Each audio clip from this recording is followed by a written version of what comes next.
Yeah, what can you control?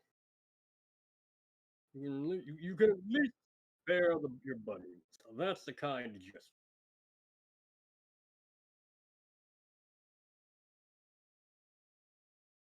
Lord Staten?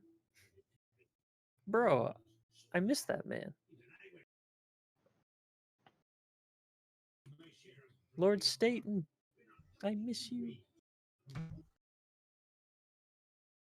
North Station, can you hear me? Jason Staten.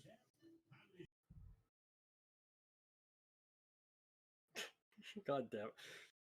Did any of y'all ever listen to Mr. Weeble? Any of his songs? Nope. No? No, I'm uncultured. Then you're gonna love this.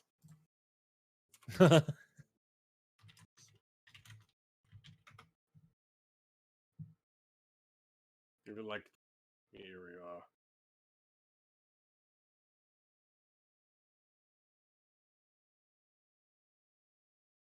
I'll just put this in general. I shall put me.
There we go. Hello. Welcome back. Star Wars Ashes episode 16. Glad you're all here with us. Sorry for the absences and the sporadicness sometimes. Real life happens. We are here with our usual cast.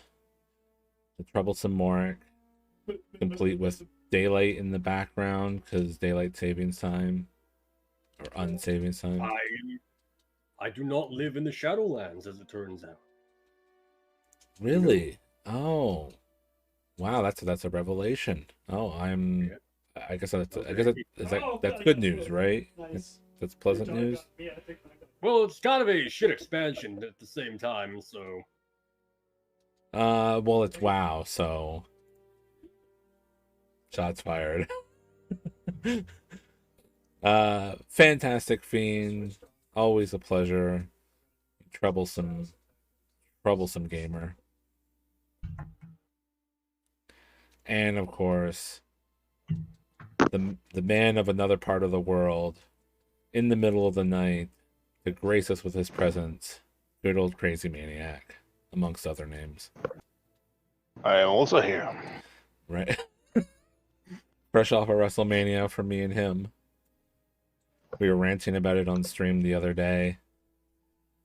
We'll probably rant about it again, but not the time for that. It's time for Star Wars. To summarize episode 15. Is that foreshadowing? What? Which part?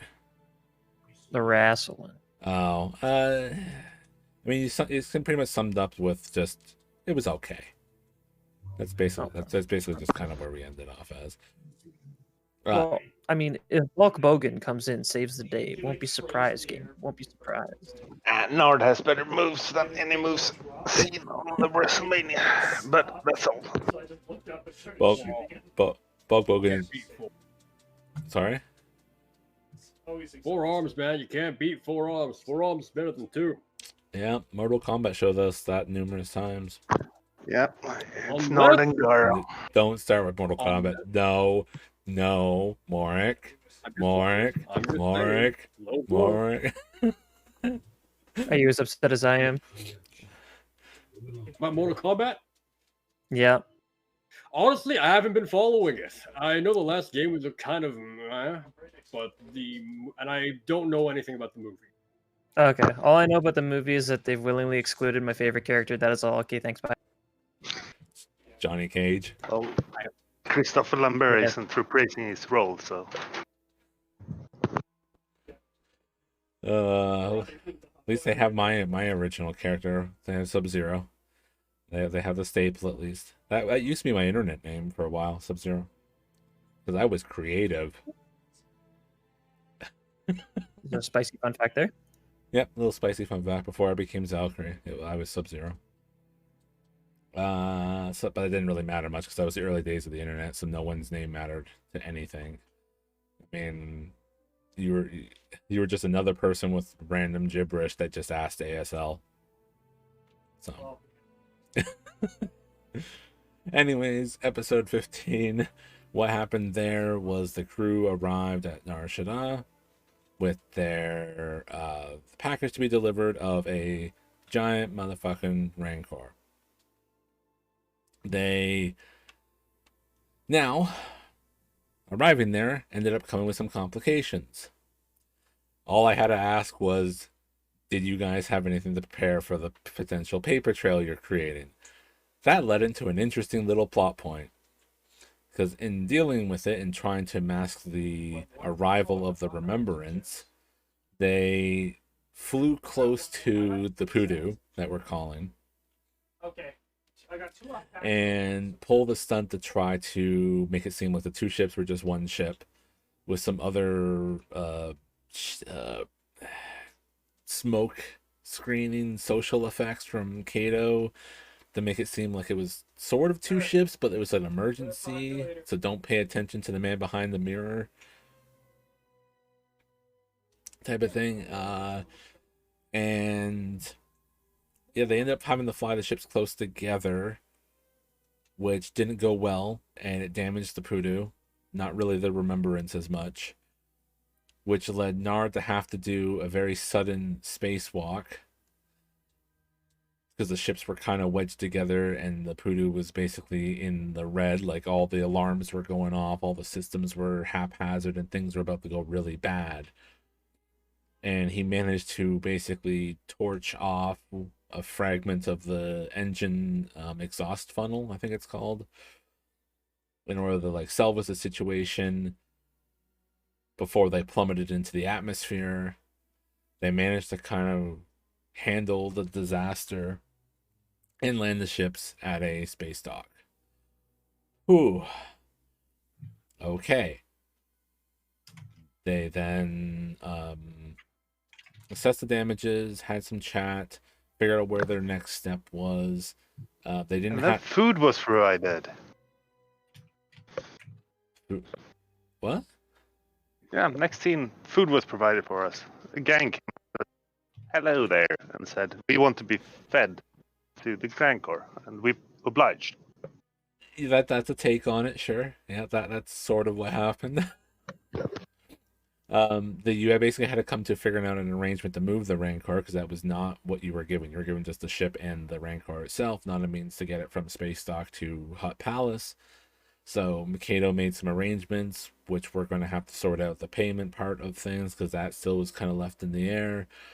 But yeah, you were greeted / ambushed by some thugs of Topol that wanted the Pride, wanted the Rancor, and didn't want Kirk of the Hutt to have it, which led into a gunfight, fairly short.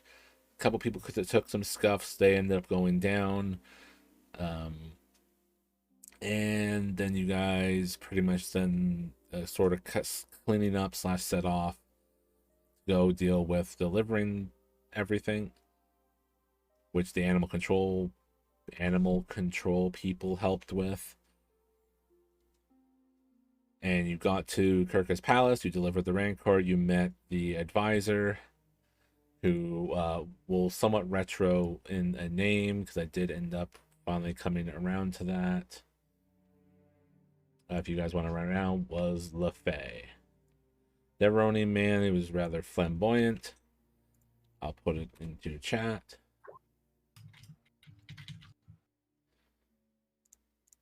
And you had that pleasant discussion with him. As far as I'm aware, it was pleasant. I mean, it's up to you guys, but it seemed more or less pleasant.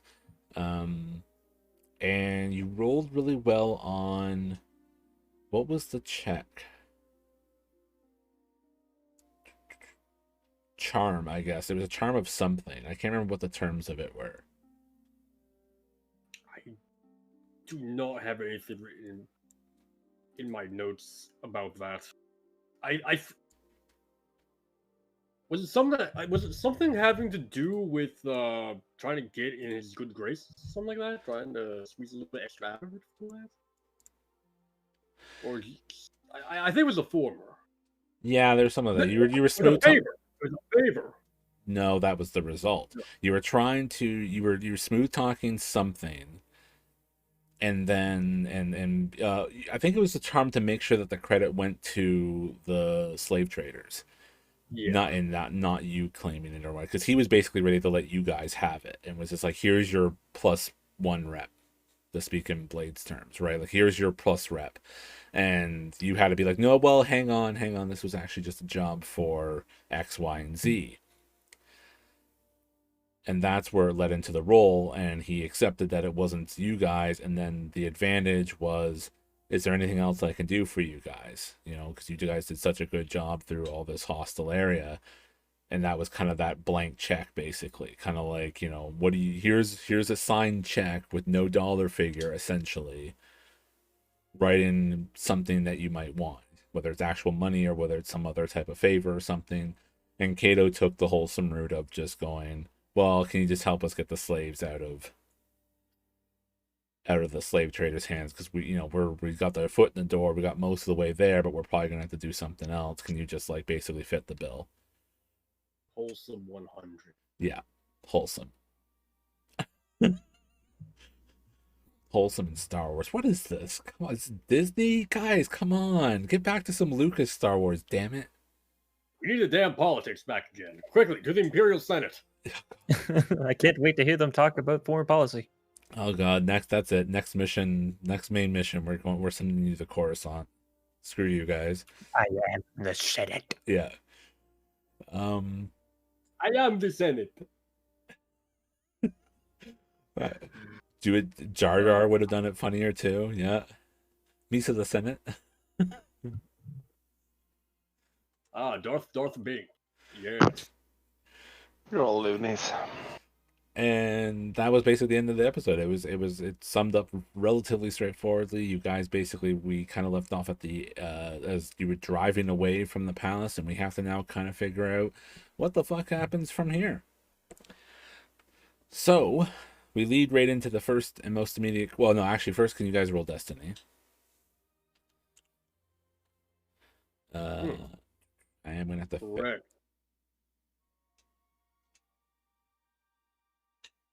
Is it, yeah, it's already clear, so this one.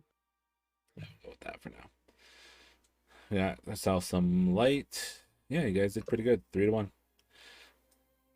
You guys don't have any hindered stress cap because I rolled above, so you guys are doing okay so far.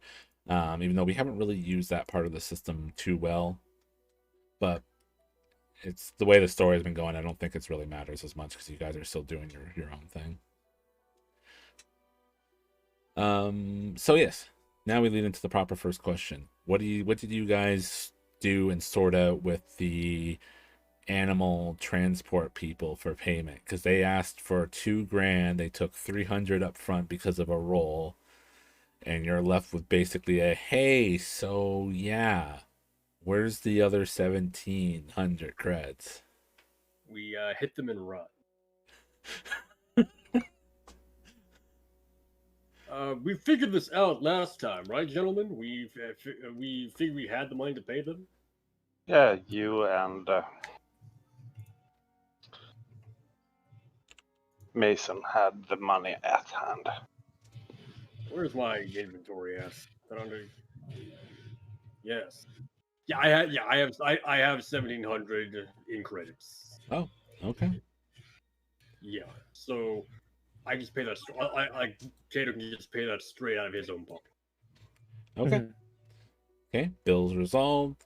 They basically had their merriment. Now, do you get them to drop you back off of the ship? Did you have something else you want to do while you're on Nar Shaddaa, the Smuggler's Moon? You are in basically the downtown core of the underworld, essentially.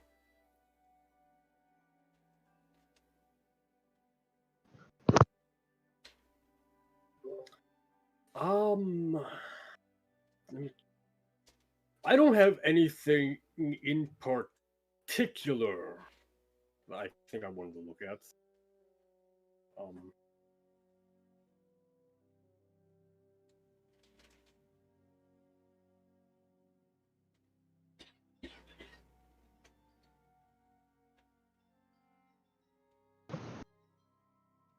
Well, Norland is still going to see a scavenger or something.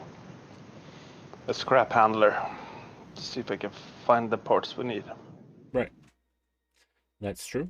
I think that seems pretty reasonable. I don't think there's really much of a role unless you need something in specific from them. Not parts, not parts, but yeah, we know what you're looking for there. How much would it cost us? That's the whole big deal. Because if it would cost more than we have, we need to do something to earn that. Right. Well, roll. I guess your or Lassie, because I'm assuming you brought her along. Roll the negotiation at a purple and a red.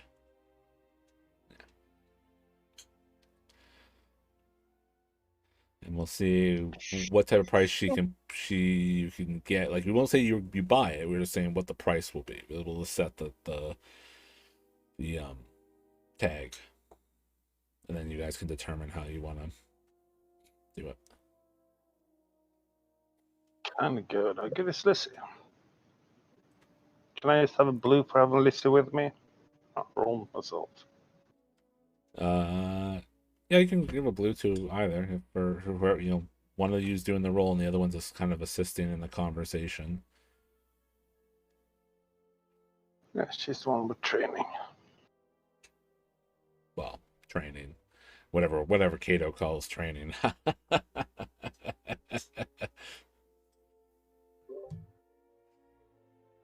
Nothing. Not a retort. No.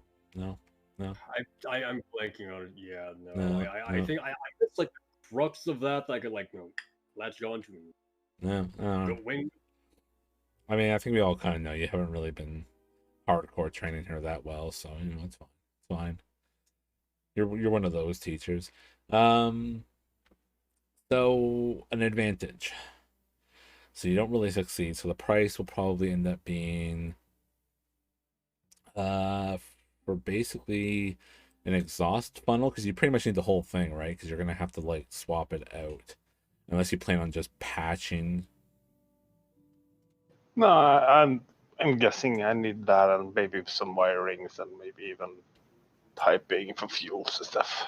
Yeah, you probably need that. So it's probably gonna be like probably like another $2,000 bill to get her fixed up.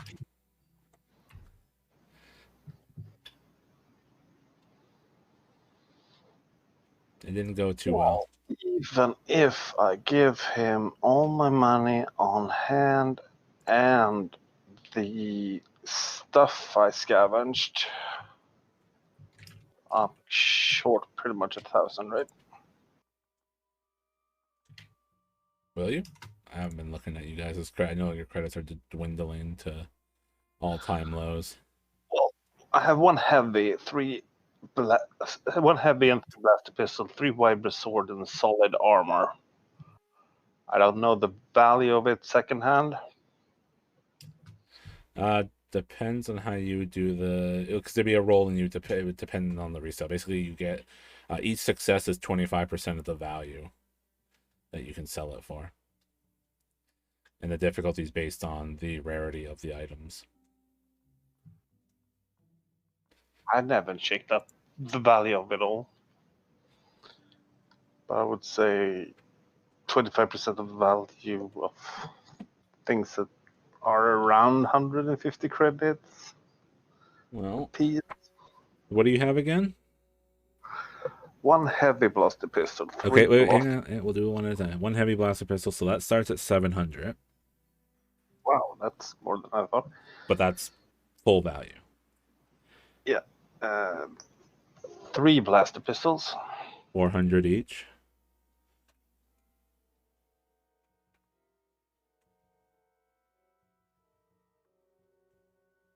Vibra swords. 2 vibra swords over in melee. 2 vibra swords, 750 each.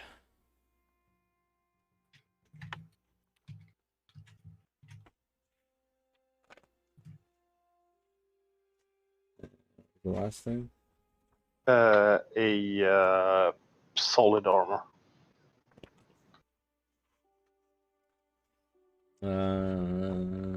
Solid or laminate? Like the stormtrooper armor? I'm assuming it's still one of those.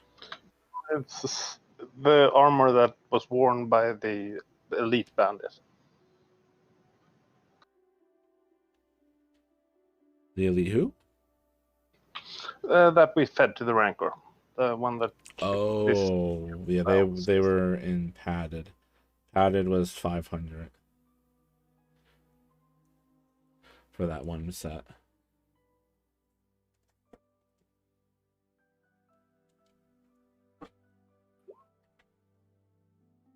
So yeah, that's basically the type of equation. Essentially, right there. Yeah, 700 plus 12 plus 2250 plus 500 divided by a quarter is the potential yield you're looking at. Oh. Most of them, I think, are around similar rarity, so we could almost just do one big roll, I think. Heavy blasters, 6, 4.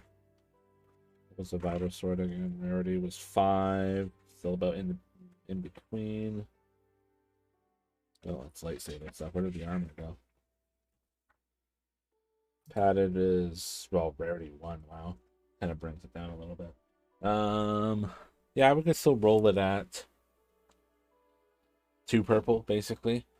I think. Yeah, Nar Shaddaa seems relatively accessible. People would probably be relatively interested in buying it. I think that seems generally about right. So basically, if you want to do it, you could do like a negotiation 2 purple. Sure. And see how well that can be sold. And then if we need to, we can always do a scene for it if it seems pertinent. I'll use Lizzie again.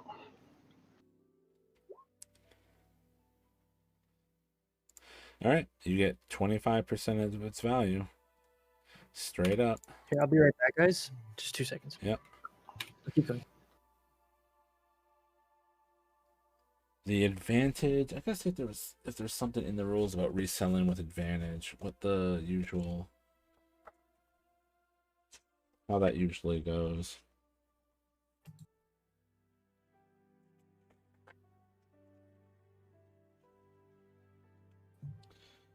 The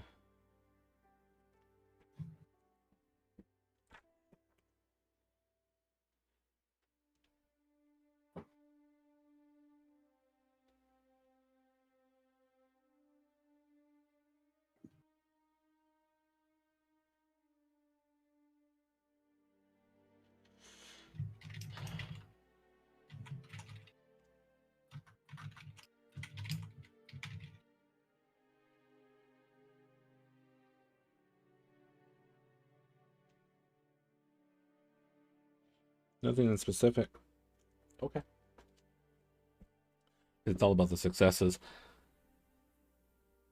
So the advantage, I think, could be you make the sale puts you into some positive favor with a gang or organization on Nar Shaddaa, if you'd want.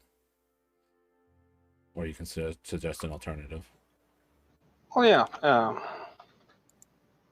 So I kind of need all these things to fix the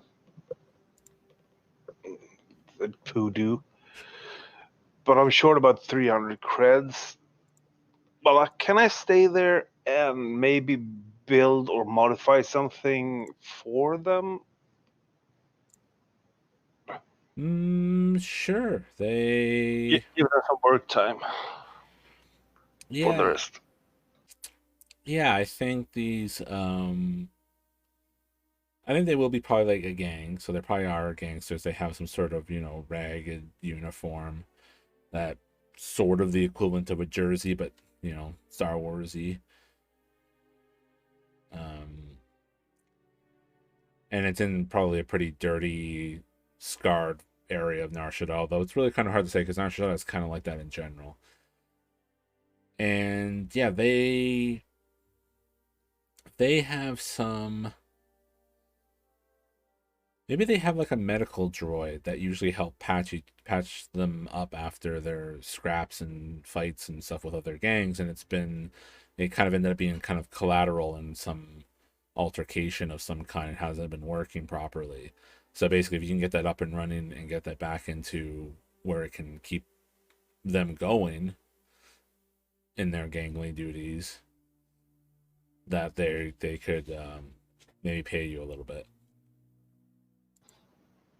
Yeah, how hard would that be to do quickly too? Because I don't really want to spend hours and hours doing it. I think that'll probably be. I think the basis it's probably going to still take you like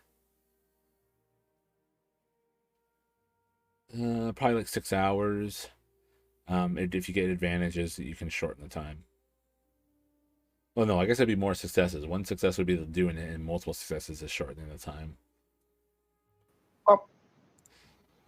Give me a difficult level, and I will head it up. Yeah, give me a 3 perp. 3 purple mechanics. Let's see about the repairs.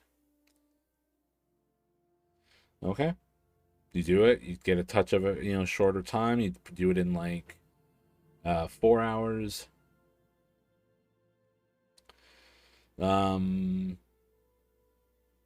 The threat is...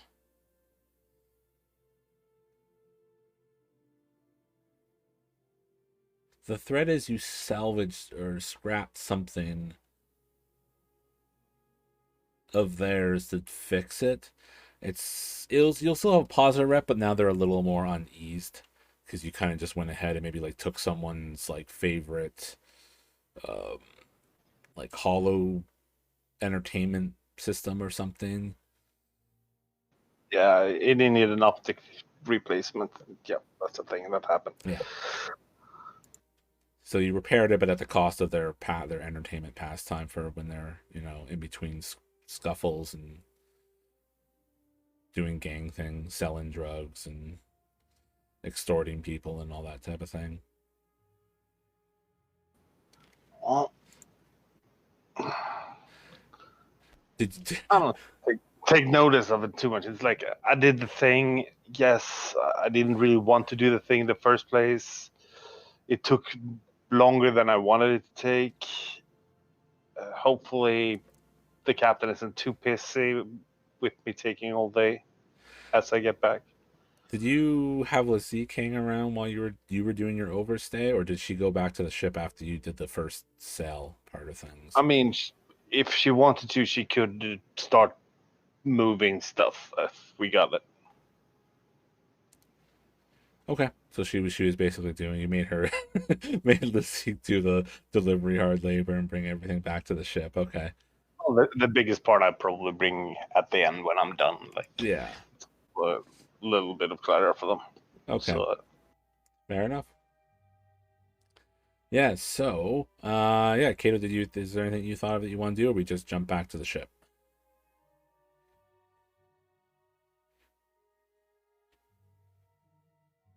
Muted. I think it is just go back to the ship for Kato. There's not a whole lot else on this planet I can think of. His agendas lie off world. Okay. Yeah. Fair enough. You, as you're probably on your way back, you see the lights and buzz of Narshada again that I described before, the constant like neon displays and everything going on, the hovering stadium platforms. And there's like a couple, you know, you see like the usual ads that you would probably expect, and a couple that are a little surprising. There's, you know, the usual ones are like basically a publicized bounty board, basically, that they put up in like big holographic display and whatnot. And like design. That does give me an idea. I'd like to, I suppose, because I'm gonna have a lot of downtime here. I'm gonna see what I can just kind of hear up on the word on the street. If there's anything of interest, any underworld rumors pertaining to us, pertaining to Okay. huts, pertaining to threats, I guess. Sure. Yeah. Give me a, well, how do you go about it? Which means that is you just looking at, like, you go to find some sort of public computer? Do you go around talking to people? Do you? Yeah, I think it's like a standard, like, I think the talking people around through Streetwise makes the most sense. Okay. Just sort of, using, just that, the general roguish, ganger type word on the street kind of stuff is what I'm aiming for, so trying to fall in with that crowd a little bit.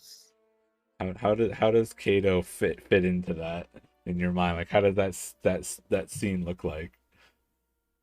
A lot of bars, a lot of kind of, yeah, it's probably like a day of bar hopping or something like that. He doesn't drink anything. He just goes around and hangs out. Maybe I'm gonna take off like 10 credits here. I ordered some really shitty stuff at every place I just never actually downed, just in order to blend in. They don't kick me out. Okay, sure. And just bounce around, listen in, strike up a few conversations in passing, where I can, like, to dip into a conversation that's like right next to me or something like that I have like just an inkling of input on. I find the thought of that pretty funny, where they're like having a conversation and just suddenly like they have a fairly like semi-huddled close group of three, and then all of a sudden you just like barge in, and it's like becomes like that square, and everyone's just kind of like, hey, as you're like talking so fast. Yes, how about those Imperials on the planet, huh? Yeah, right. I do have a drink. I wish to be a part of this group. Bling with the T. Yeah, no, all right. Let's Three purple show- streetwise. See how the That's what I was looking for. Yes, 3 purple. I shall take these odds. wow. We'll get back to there. We go. Washes out, but an advantage. So the information isn't so good. I think your approach ended up being perhaps a bit too abrasive, I guess, for its own good.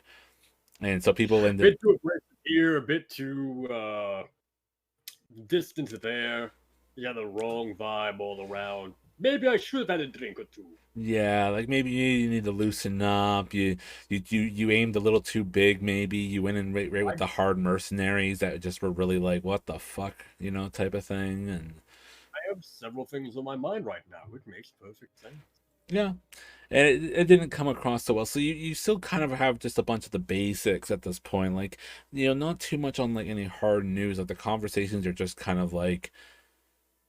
It's kind of just summed up with like, yeah, the galaxy is busy, like, you still, you're hearing and getting a distinct sense that, a lot of criminals have been scrapping with the Imperials. They've also been scrapping with the Republic, and they're not very keen on the Republic right now because as they're trying to get a foothold in establishing law and order, they're rubbing a lot of people that were used to their own way of doing things and or relishing in the lack of empire, perhaps maybe too much, and they don't want to go back to law and order again. So there's the constant butting of heads between criminal organizations and republic and imperial interests, which isn't necessarily that surprising. Like I know that seems like basic rhetoric, but it is kind of an important note that just like the republic isn't amazingly well received in its infancy. Like there's a lot of like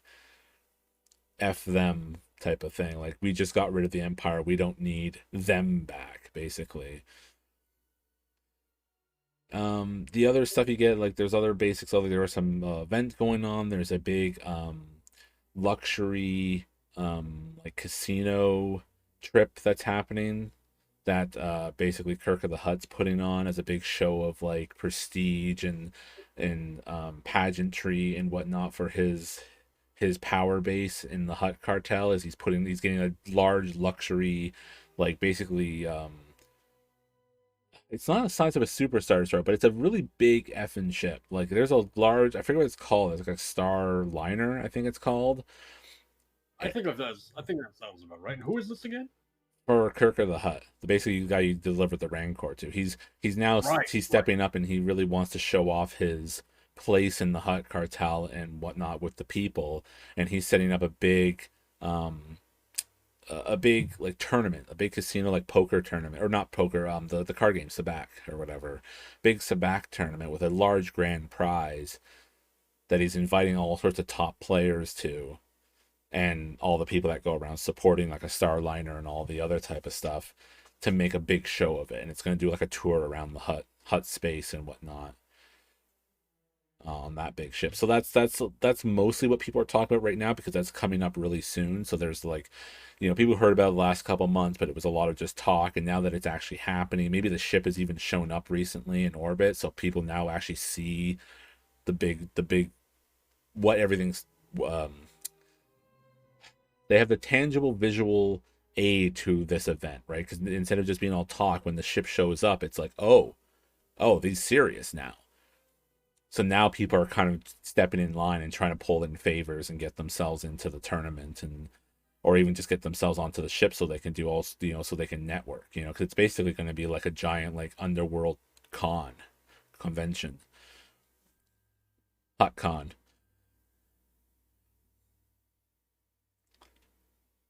Okay. So that's a lot of the buzz right now.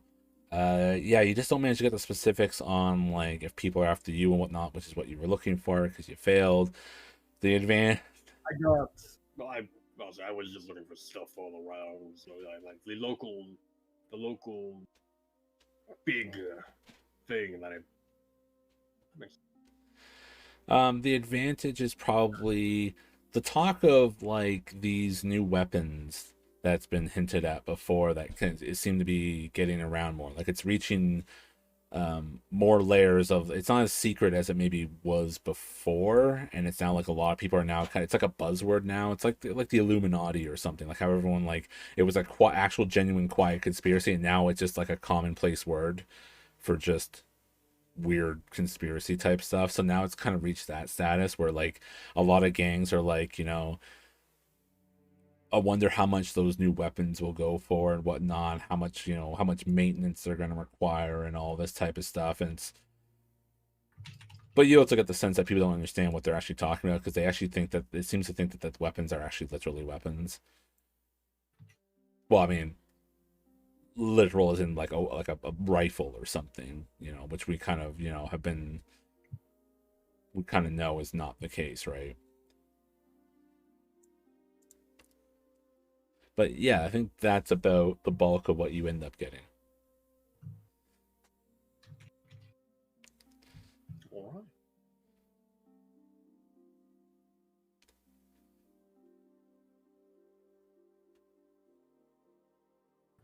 Aside from that, turn to the ship and wait. He has other places he needs to get going. He probably like rerun a few. I get probably like rerun the navigation all the time, but he'd probably not come with anything too different from what he got the first time around. Okay. Not really worth the roll. Not as much.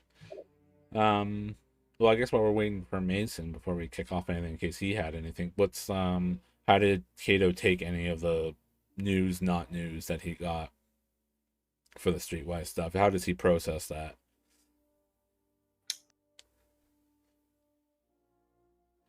Or does he try other avenues? I don't think so. I think him killing time and using it kind of like as a well, that's yeah, no, I don't think he really has a lot of input on that, or definitely doesn't really go to other avenues. When that's all he can find for like his initial attempt. His main goal was poke around, see if there's anything that's floated to the surface, more or less. If nothing is so obvious, then probably can risk a little more time. The intention was never to stay on this planet long anyway, if I recall. Uh-oh. No, that wasn't the intention for the most part. Yeah. But you are in, Nar Shaddaa is Nar Shaddaa, so it's always important to...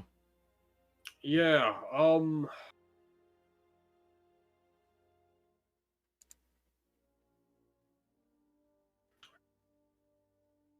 that'll be something else I can think of on Nar Shaddaa. I'm trying Don't really have the money to get our transponder codes changed or anything like that. You'd have to find. I remember I think we had that conversation last time. It'd be a bit expensive. You would need to get some good payout for that. I'm trying to find the Starliner because I know it's statted. It's not a yacht. I don't know why I keep seeing yachts. That's what he thinks about the information. This particular hut isn't the one he's super familiar with, but huts will be huts, to Kato's mind. He figures maybe that's something that could have been leveraged had he known going in beforehand, before delivering the Rancor. Maybe there was something more you could have got out of that. Kind of just goes to the possibility this guy has this big ship. Maybe he could have helped prepare our ship, even like the Poodoo, or even upgrade our ship a little bit to help us with something along the lines of what we do.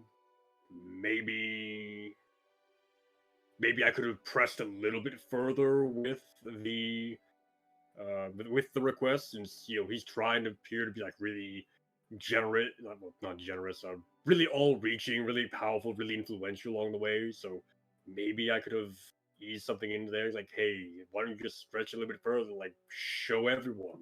I can help spread that word. But kind of thinking on that, it's probably he kind of thinks. I think he thinks, and he realizes it's for the best. He really didn't do it. That's a very tight rope to try walking. Potentially. I mean, It had some really good results, but at the same time, hard to say. Depends if he would have found interest in the potential ally, depending on how you swung it. I mean, Yeah, no, exactly. Kato's thought. It could go really well. He could really set himself up. He could have really gotten a good Hut's favor, or could have really gotten a good Hut's on the really nasty Hut's bad side. well, you're already on a really nasty Hut's backside. So what's any different? Another, yeah, no, you don't want to. They might start teaming up.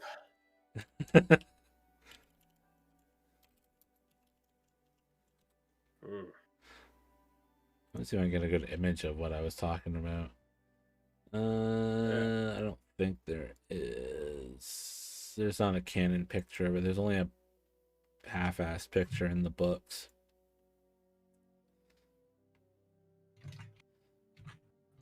Oh well. Okay, fair enough. That's good. Yeah, you get back to the ship. Nard's not there, but Lysique is. Well, actually, since you were out bar hopping, I guess we could say you guys get back around the same time.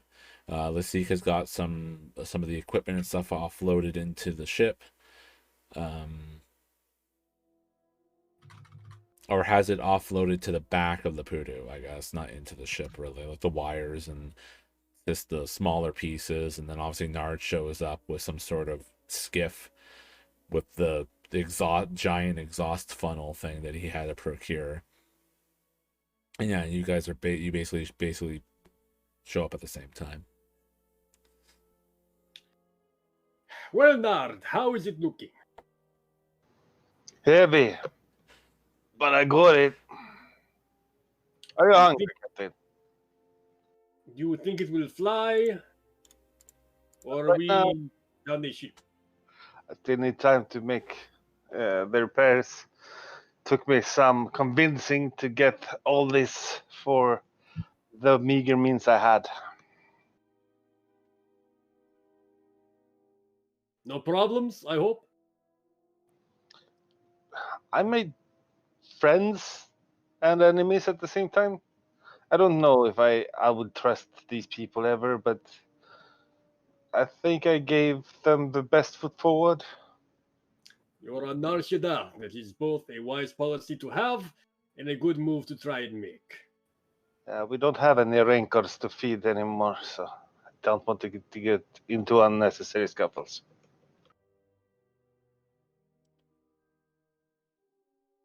He just kind of nods at that one. So the Rancor delivery went fine then, I guess. I presume. You came back. Hut didn't take any hands or feet from you. He like comically looks at his hands and feet, make sure they're all there. Everything seems attached. No problems had. Delivery went fine. With any luck, the hut will come through, and we shall have. It's like Lizek is Lizek around? Yeah, shoot, if you want her to be. I mean, Maybe she's like off. She's like on the other side of the thing, and Kato kind of like checks to make sure. If all goes well, we might have Lizek's friends freed by the time we get back to Neon. I'm absolutely delighted, Captain, but we're still gonna make that pit stop, right? No, it's first to Narhaska, then to Narkaka. Yep. Hope this bucket will make that. Once we get back into space, which would be the first obstacles, I guess, I think it's kind of fair to just float this thing in space, but I wouldn't go for another re-entry before this ship hits a space dock. But it's not going to be our problem. Yeah, Kato nods in agreement. I was going to suggest we do that exact same thing. I can deal with the business on Narhaska myself. Lizek, of course, will be coming along to help me pilot the ship. He like looks at the poodoo. Probably, like we talked about earlier, you and Mason will both have to take care of this one for a while. I'll better be looking into maybe do some repairs once we get up to space again. But the main thing is that we have a big hollow ship that we can fill with debris, right? Exactly. Once we hit Narakaga, once we get back to Neon with the salvage from Narakaga, there'll be a nice payday waiting for us. I have a family back home that would look forward to it. But now I have a stomach that is so empty because I've spent hours away from the ship. I need to feed us all. Kiro nods at that. Is there anything you need me to do while you take care of the meal? Run diagnostics, make sure that the space flight is operational. It's all stuff and things that we probably already done. However, those guys that we fed, did we know them? Or were they scoundrels?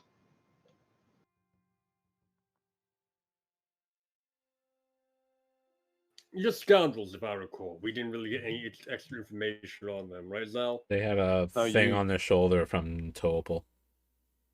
Right. I remember. You're right. Unfortunately, they were assets of an old boss of mine to open the hut. Most likely they were here for the Rancor. I hope at least they were not looking for me. What's the weird thing that they didn't go for the Poodoo when we tried to escort them there because they wanted to go into our ship. They thought we had something else. It might just be my imagination, but I thought they were after something that they were suspecting that we had that was much smaller than a Rancor.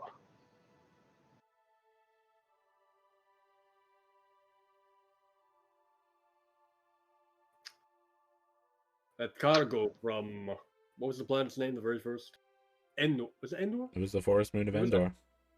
Yeah. You mean the cargo from Endor? Well, how would they know, though?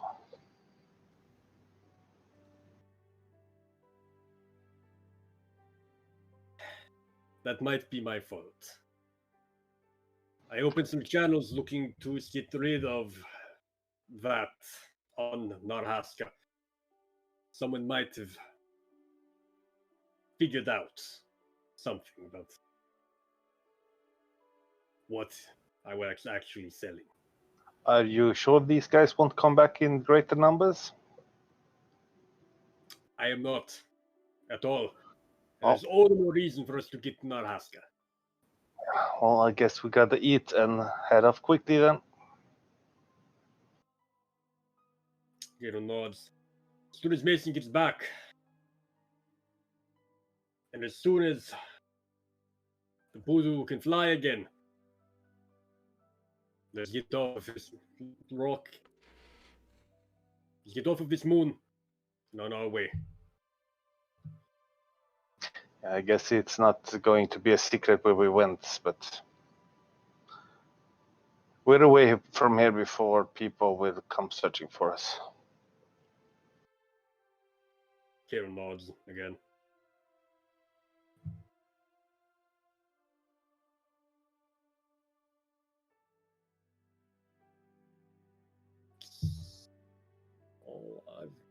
Okay. So yeah, I guess we can do the repair, get that little bit of formality out of the way. Yeah. What's the position? Controlled limited. Thank you. I guess one question is how good a job do you want to do on it?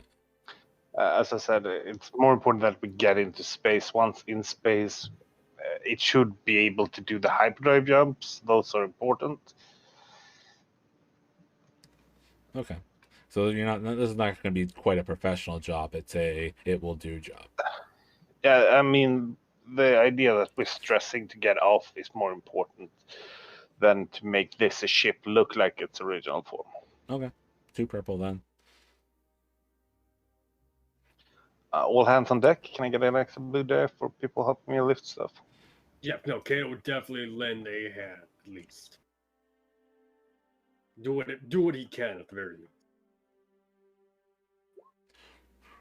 Wow. Thanks for the help.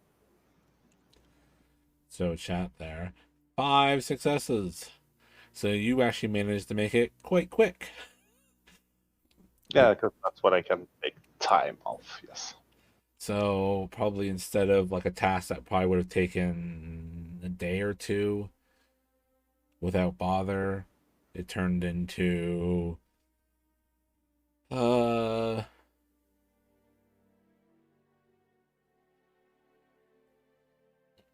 did the task 20, 16, 12, 8 hours. So by morning, we're ready to go. Nard is very tired, but we probably had Mason sleeping, so he can do the piloting. Maybe Lizzie sleeps too, because I think Lizzie will probably pilot the Remembrance. Sure. Unless you wanted it. I mean, she probably could have asked, if that's the plan. She did it for the emergency landing and pried the ships apart. Yeah, I think that was the plan. Between her and Kato, they pilot the Remembrance, and then Nard helps keep the Poodoo afloat along the way. Okay. With Mason piloting it. Yeah. Okay. Sure enough. I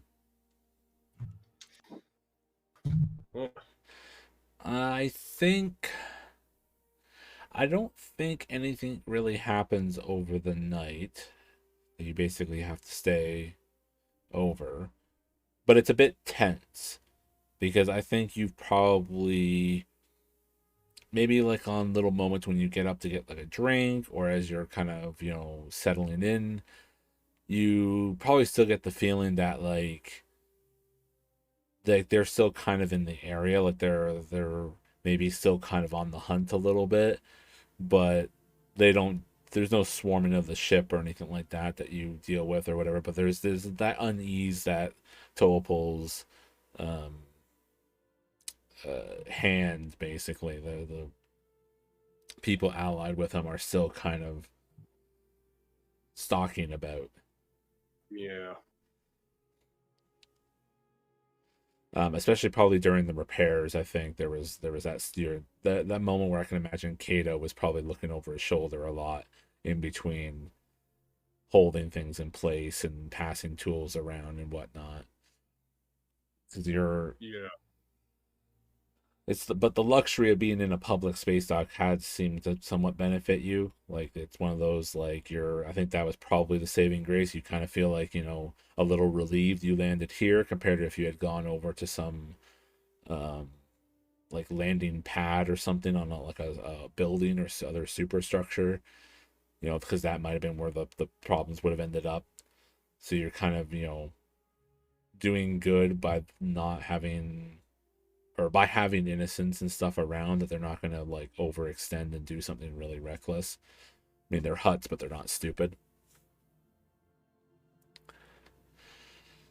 But nothing actually seems to happen. But it's probably still tense in the morning when you wake up and get sorted and things are going through like flight checks and stuff like that. And I mean, we might have to come back in case Mason wants to do anything, but I don't think he really did. So basically, we can just we get like the shot of the camera kind of watching the two ships kind of settle up from their spots and gradually kind of roaring off up into upper atmosphere and then into the clearest space. You see I actually got the name of it, the Indulgent class luxury starliner. Which is quite large because it is. Well, I guess it's about. I think it's about a Star Destroyer. It's Silhouette 7. Isn't that like planet size? No, I think so. Let me just. I mean, the Death Star is Silhouette 7 too, right? Imperial. Let me just check what an Imperial class Star Destroyer is. Do it quick. Imperial class Star Destroyer is Silhouette 8. I'm back. Sorry, some family friends from like many years ago showed up for no reason. It was wonderful. Oh shit! Wow, Staten made it over there already. Okay. Yeah. It's okay. We just hit into fight with a Star Destroyer. And I had 2 ounces of cognac, so I'm in character. Okay. Oh, we had a fight with a Star Destroyer. No. You just start blasting. So I started blasting. Okay. Anyways, I started blasting. So Alright, there was a bit of time that has elapsed. So Kato and Nard had to spend some time getting the repairs, either the supplies and then the repairs themselves sorted out for the Pudu.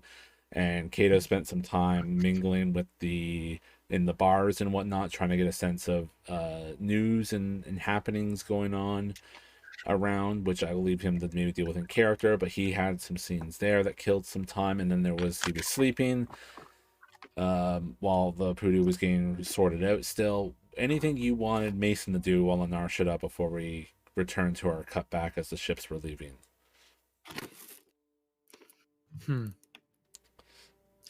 Well, Zeke was with Nard, so Mason would probably have kept Kato safe in turn. So he probably would have went everywhere with Kato and just sort of been like an eye in the corner, because we're on the smugglers' planet, so this is full of shady folks. So he probably would have just been there to keep Kato safe in the meantime. Okay. From a distance. I already got the cool jacket. I'm good, man. Yeah. And I can't afford any of the cool guns, so I'm good, man. I mean, might explain a little bit why he was perhaps a bit too bold in trying to work with some of these people, because he's got back. Sure. It all comes together. So I imagine Mason probably wasn't close enough to get the intel you got. Like, did you inform Mason or anybody about any of the stuff you got when you're in your mingling, or Oh did yeah, you leave no. it? Talking on the way back for sure, he would have mentioned apparently Kirka's big party plans. This like show of force, wealth combination he's got going on. Okay. It's kind of huts being huts. Perhaps you didn't voice what I was talking to you about, Zal. Kind of out loud, kind of reminiscing about if I had known this, perhaps I should have pressed a little bit harder. He's clearly in a giving mood at the moment. Well, giving in the loosest possible terms. He clearly wants to show how much power and influence he has with things. Maybe I could have asked for more, with a little bit of stroking his ego, a little bit more pushing. Do you think? Do you think I went far enough with my request? Or? Well, one thing I do know is you can't trust anybody on this planet. And you're right. If there's somebody who seems like they could have gotten more, or you feel that you could have gotten more from them, it's usually safer to just not. If you got anything from them at all, well, that's good enough. But don't fish too far. Okay, nods. Agreement. Completely agree with that. Completely agree with that, indeed. I'd rather leave with my life than leave in a body bag with 2,000 credits. You know what I mean? He nods. I've seen you have to do that, you know. It's not a funny joke. Not to me, anyway. Not to the poor bounty hunter.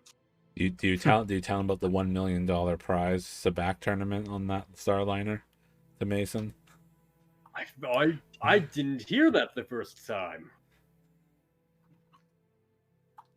Yeah, no, I think I do. Yeah, I think I bring it up kind of after I after I end the conversation here, after I say that little side note from history and all that. They do have a very large back tournament going on at Starliner, but I think all right. Best we leave well enough alone. Yeah. It's probably bought out, or people betting on it, as they say. Yeah. We are most certainly not that at the moment. No, sir. Like, I might have a drinking problem, but I don't have a gambling problem. Yet. Maybe I. Yeah. So here's the thing. Kato bought like really like out of like the maybe 15 different like cantinas we kind of trolled around. He bought like 10 credits worth of really shoddy alcohol. Maybe he just kept passing it off to you. Maybe. I bought this to fit in here. You can drink it. Yeah. Maybe. Thank you very much. Yeah, no. That just crossed my mind. I mean, that could have been the theme. I could see that. After you not get your information since you failed the roll, as you're like kind of on your way out, you pass the drink to Mason for him to down really quick, and then you shuffle off to the next one. Mason just kind of gradually getting a little more bubblier behind the... Yeah. My aim's getting sharper. Yeah. Advantage when drunk. Yeah, I'm the boxer man for that. Drunken Monkey would be an interesting spec to make if I were the homebrew something. That would be kind of funny. The drunken gunslinger. Yeah. I never liked that aspect of the monk personally, of the monk classes personally, but that's just sort of me. Yeah. It's kind of novel, but it's not like the most. Who directed Good, Bad, and the Ugly? Sergio Leone, Drunken Master. You know what I mean? I love that trope and all that, but playing it, I don't know. That's fair. Need the right game. That's fair. More fun to watch. That's true. You do need the right game for it. Yeah. And the way I wrote Mason's backstory, it's not his type. He'll be drunk, but he's not good at shooting while he's doing it. Yeah. Fair enough. All right. So to summarize again, so you guys get back to the ship, you have a quick chat about Nard about getting the repairs on. There seems to be the consensus that, if I'm understood, is that you guys might be splitting the group. One is going to go to Narkaga and one's going to go to Narhaska. It kind of sounded like, unless I'm mistaken. Oh, no. We're all making the trip to. That's actually a good point. Because you said that it sounded like you said, I'm going to go deal with this, you guys go deal with it. Like, maybe I misheard that, but I thought that's what I heard. Yeah, no, that was definitely a mishearing, but now that you bring that up, that's a very good point. Do we want to maybe split the party on that? Have you guys go ahead to Narkaga and go ahead and start picking up stuff. Take a little more time to start salvaging some stuff. Well, I can't protect you when I'm nowhere near you. So we're super skeleton crew as is. You know, if you go and talk to people and I'm on a different planet. Yeah, no. Look, I'm a good shot, but you know. Yeah, that's a good point too. What's the thought Nord and Kato kind of had was, you guys might just end up sitting up in space because we don't want to try and land the voodoo again. Oh yeah, that'd be ideal. Although if Nard gets it back into working shape, I could land it again. I'm confident in that, so long as Nard fixes it up real good.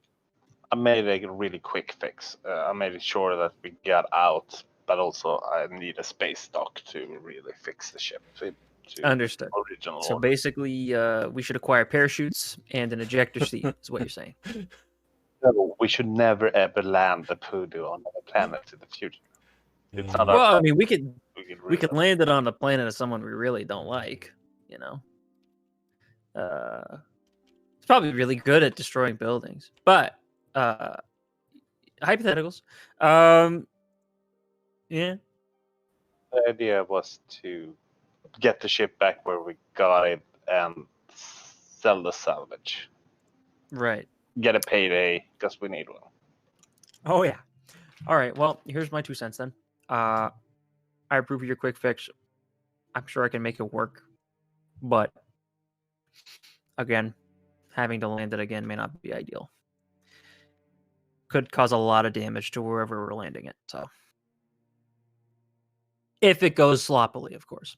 Which again, I think the reason why it didn't go so hot this time was because you crashed my ship into the poodoo. So, just try to refrain from crashing my ship into the poodoo. You could crash it into a planet. Just don't crash it into the poodoo when I'm flying it. Kato nods. I think we've learned our lesson from that. Oh, I gotta say, I like your style. I'm not arguing with you, Mason. Just also for the scavenging mission, I don't feel like going separate ways now is a good idea. I agree with you on that. Kato nods. Then we are decided. We'll all head make the trip to Narhaska. I'll take care of my business there. Oh. Mason would probably be privy to what exactly he's doing on Narhaska as well. Just like I told Nard there. He'd probably be part of that like little mini conversation that we had, right? Yeah, it's now a little awkward to try to do that retros. You might need to have it again just to smooth it in with him being there, if you want. No worries. I'll be watching from not a listening distance away, but from more of a. Sure. Yeah, it's fine. It's no worries. You've already done the roleplay. We're good. Mason will be a fly on the wall with 2 laser guns, keeping an eye on you. Okay, that is what Mason will be in that scene. But you want me like meta fill you in so you at least know what everyone else here at the table knows? Or Yes, please. Just fill me in. That's fine. yeah, so essentially the conversation kind of started with Nard asking who he's worried about more of those guys showing up, why they showed up, led to them the fact that they had been going for the remembrance. Kato and him both kind of figured they were going for that thing we had picked up on Endor a while back. To which Kato kind of spilled the beans of, I'm getting rid of it on Narhaska, that's why we're going there. Okay. Hopefully that'll be the last we have to deal about with it. Yeah, no kidding. Okay. All right. Very good. But yeah, Mason thinks we should stick together. 100%. Okay. Awesome. It was all my bad. So yeah, as I just depicted, you guys lift off. You get clear of the atmosphere of Nar Shaddaa. You see the luxury, was it Indulgence class luxury Starliner? It's just slightly smaller than a Star Destroyer. It's quite a big ship, especially for civilians. And it's got a lot of One food. day, like I mean, like he like dials over to Mason. Hey Mason, do you see that ship? Yeah, what about it? What do you think about one day piloting one of those? That could be fun. Why? What do you have in mind? You can't afford that. Not yet. One day. Like he's clearly like joking around with you a little bit before they head into hyperspace. Right on. As the price tag of 22.5 million credits is imagined. Let's just focus on this Rancor for now. So yeah. So you see that, and then we see the pull of the stars in the cockpits as the ships roar into hyperspace. And that's it for Nar Shaddaa. What's the journey to Narhaska again? You have it in your notes. I have it at 7 days. A full week. Okay. What does a week look like for you guys? Because you're split 2 and 2, right, on each ship, right? We have Mason and Nard holding down the Poodoo, and then Kato and Lizzie on keeping just enjoying the remembrance, basically. Let's start with Mason and Nard. Okay. Volunteer them. Well, the one thing that is not good on the Poodoo is the meals, because I don't have my access to a kitchen. So it's a lot of reheating stuff rather than complete meals. Lots of chocolate bars and space nachos. And it's all I think warning lights and a lot of warning things are still popping up. Because, again, I did a quick fix. I didn't really do it. So I'm constantly maintaining light controls. Yep. Our flight shifts will consist of me telling you what's blinking and you going to fix it. And then I'll come with reheated noodles that taste bland. Mhm. Dura ramen. And every time Duramen. Every time Nard brings a dish, Mason will just say my favorite and we'll start eating. I No mean, matter what. we're both war veterans in that regard. It's just like we have a new established hierarchy where we have had kind of good food for months. Yeah. Mason bought those steaks a while back and he's missing them, but you know what? We'll get them again. A handful of episodes. We'll finally see it. That'll be the big season finale. He gets his steak dinner. Yes. My boy needs it. What is there? What's the social? Is there any socializing, or what's that like for a week? Because it's literally just the two of you for 7 straight days. We've seen that Mason's pretty good, but on his own. Is there any chit chat besides food and whatnot during the week? No, we're actually really occupied with the warning lights and maintaining. Even though I'm still glad to talk to Mason, I'm not really in talking about anything that's not important right now. That's completely fair. Mason will respect your commitment to your job, as you know, he respects people who are duty bound and very focused on their work. So you know, when you come in, he'll say, "Hey, how's it going in the engines?" And he'll probably be like, "Oh, you know, this," and he'll be like, I'll say the same. Like, all lights off. Are you hungry? Do you need a new drink? with regards to the drinks, Mason will probably just say, no, I came prepared. And he'll have a bottle at his side. And yeah. Other than that, he's just chilling in the cockpit, giving you updates as to what lights are on and which ones are off. So, but it's a rather stressful week for us too. Just dealing with the ship issues. Also, I didn't really sleep well before this, and I haven't probably slept good during the whole thing. I'm kind of waiting for the chance to shut off the ship and just hang in space a while. Right. At least it's a bit quieter because compared to the last time Mason was doing a run with the ship for a handful of days, there was a rather noisy neighbor in the cargo hold. So that's not there anymore. So you actually have, arguably, you actually have more space to, like, I don't know, play one-man dodgeball or something with each other if you found some sort of, like, rubber balloon or something just to chuck at each other.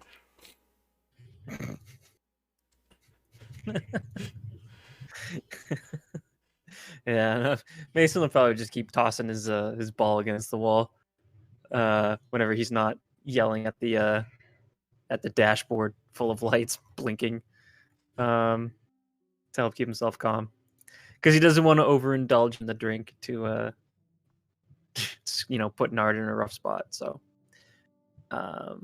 yeah, he can handle his drinking if it involves putting other people at risk, but if it doesn't, then he's a bit of a problem. Give me a I think I did it as discipline before. Give me a 3 purple discipline, Mason. Okay. Discipline. Yeah. I'm like alright at that. 1 drink a week, right? So throughout the week, you end up having, maybe not every night, but many of them, you end up having a lot of bad dreams. It's a lot of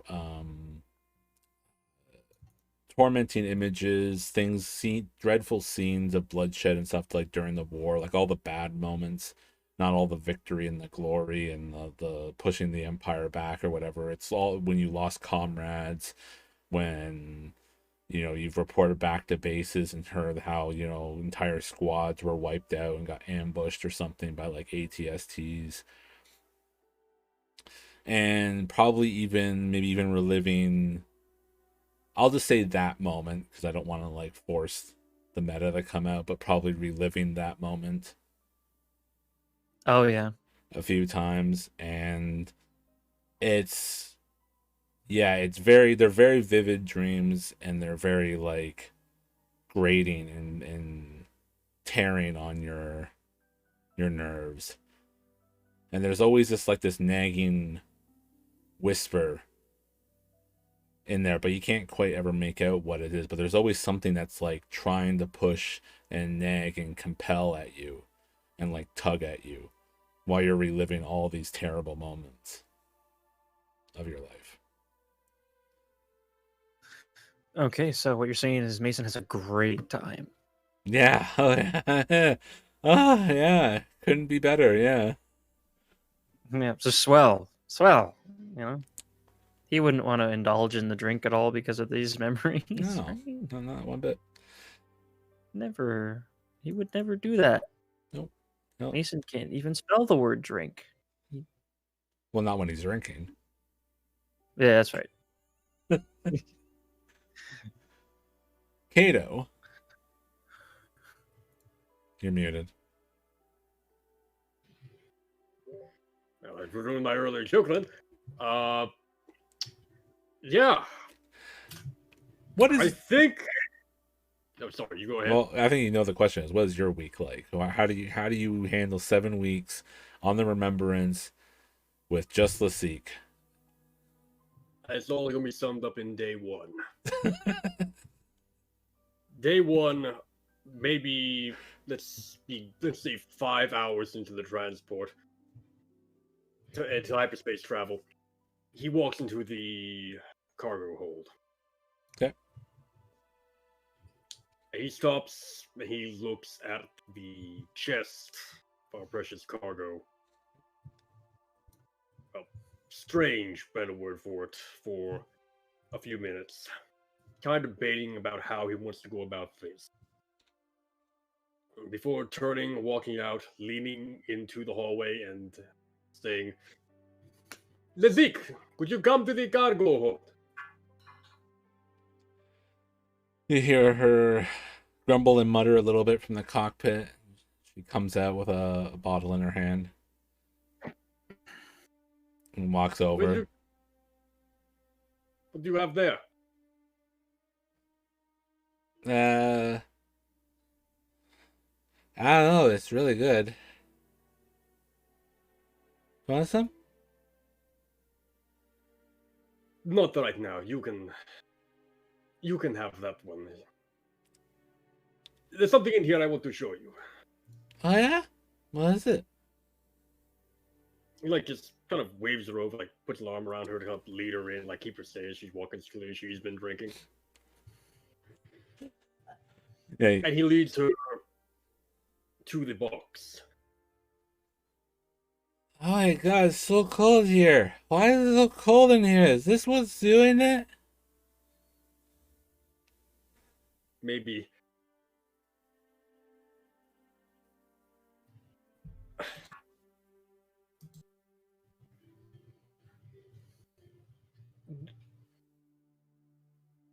You can't like turn. You might need.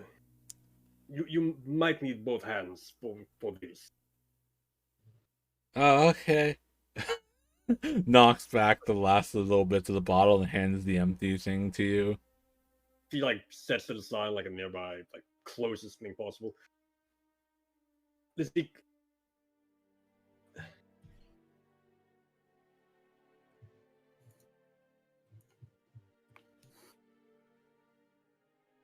Could you take out from there what is in that box? I don't know what's in the box.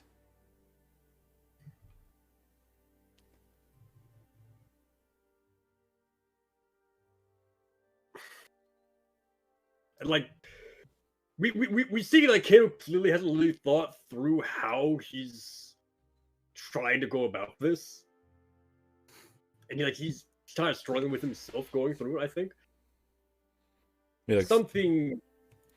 So what? we like see the conflict on your face, basically the strain and whatnot on you, or like what's your demeanor Yeah, like? he's glancing side to side. He goes around like, "What am I doing? What do I do? I need to do this." Kind of like anyone who's like really good at reading emotions on faces gets like those impressions kind of flashing across from moment to moment. Something in there I was told to let you have a look at. But I thought you're the boss. Who's telling you what to do? And then you're a great boss. Did I ever say how much I appreciate you? Just pats you on the shoulder. You're such a good boss. He like half smiles and pats her on the back as well. You know, if it wasn't for you, I probably would have been a slave like my friends. Things would have been so much worse if I hadn't got, like, you know. I mean, it took forever to get the apprenticeship and everything because you're just, you know, you're just such a stone and everything. But, you know, you come around, you know, you finally like the Zeke.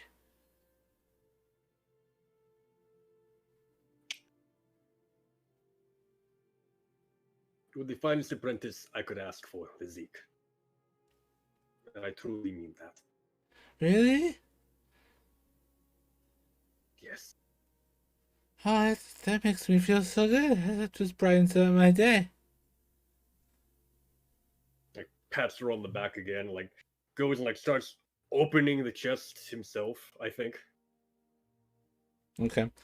You open the chat, you click in the, how did we say it was? It was like an access card. Or it's like a data key thing. Man, it's been so long because that was like session 4 or 5. 2? Was it 2? Yeah, we actually got the code at the end of session. Oh, okay. Yeah. But I think you opened it on 3. Yeah. Yes. We did. Yeah. Start of 3, we opened it up. So a whole 13 sessions ago. So my apologies. But yeah, it's a physical-ish type of key. I think it was like a data cylinder-ish type object, I think. And you plug it in and turn it and it does the, you know, beep click, and then like I remember like how, like, because it's like almost like magnetized locks around the side of the box, and they all just, you hear that like simultaneous mechanical thunk as they all like disengage, and you ease it open. Or you like, how do you just like carefully open it, or you swing it open? Very carefully, again with that sort of reluctance, like I don't want to do this. I don't want to, like the type of I don't want to do this where you just keep doing it. Come on. That makes, if anyone cannot relate to that feeling whatsoever. Show us ice sculpture. We want to see it. Be there. Did it melt? Yes, it did. That's what we want to see it. That sounds like the Family Feud. Show me ice sculpture. Show me potato salad. So you ease it open, and like I think as you're gradually opening it, like Lazik just starts like shaking nervously, like more and more as you like open the lid. And when you finally pop the lid open, and sure enough, you see the familiar looking sculpted image of this daunting dark robed figure, and in his hands is the pyramid shaped object, the frozen object. Seeing him seeing the statue again completely unnerves him. Just like, and Lizzie, could you take the box from the statue? Let me finish, because when you I'm sorry. when no, when please, the when the when you actually like pretty much are fully living it, and the pyramid part of the object comes into sight.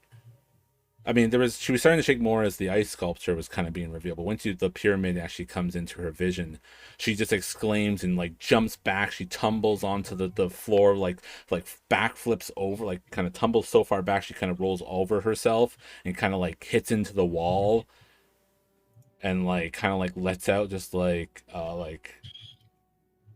a panic, basically a panicked scream when you reveal it by the time the lid is open.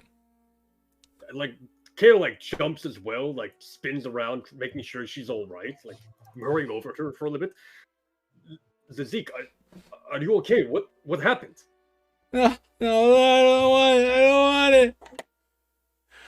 I just see it all the time. It's just in my dreams all the time. I don't want to see it. Oh, make it stop. And she's like trying to like get out of your like grasp and like leave the cargo room.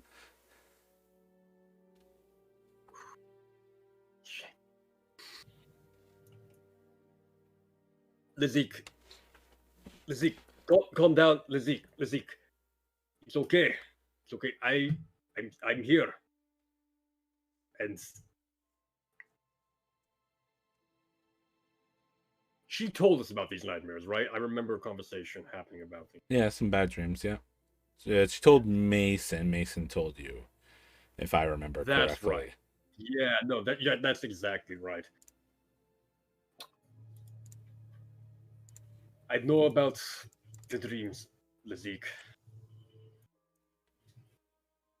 I was told, but I know you as well.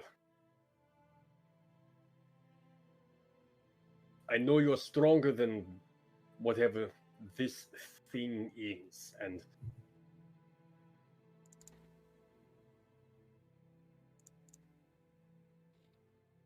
whatever this is, it's put everyone in danger. I was told to let you have a look at it.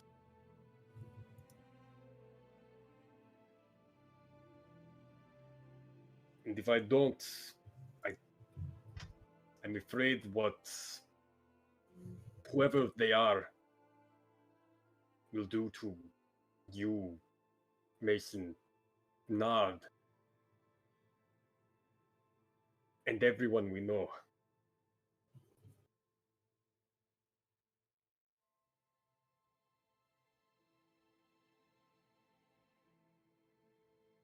I spent a long time thinking about this, Lizik, and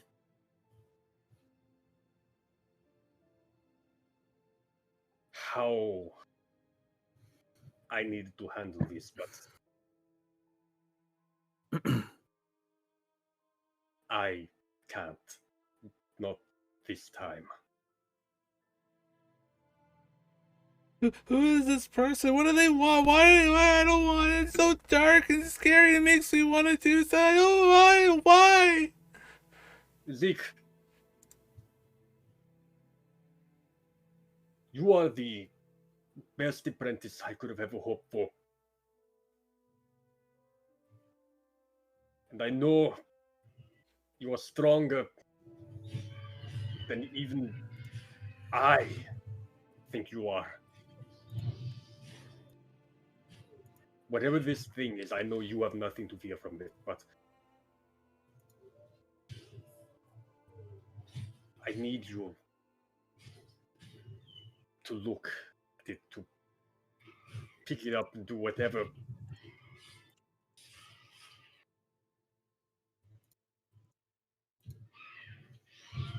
To have a look at it, whatever that means. I will be here to help you. We will make sure nothing happens.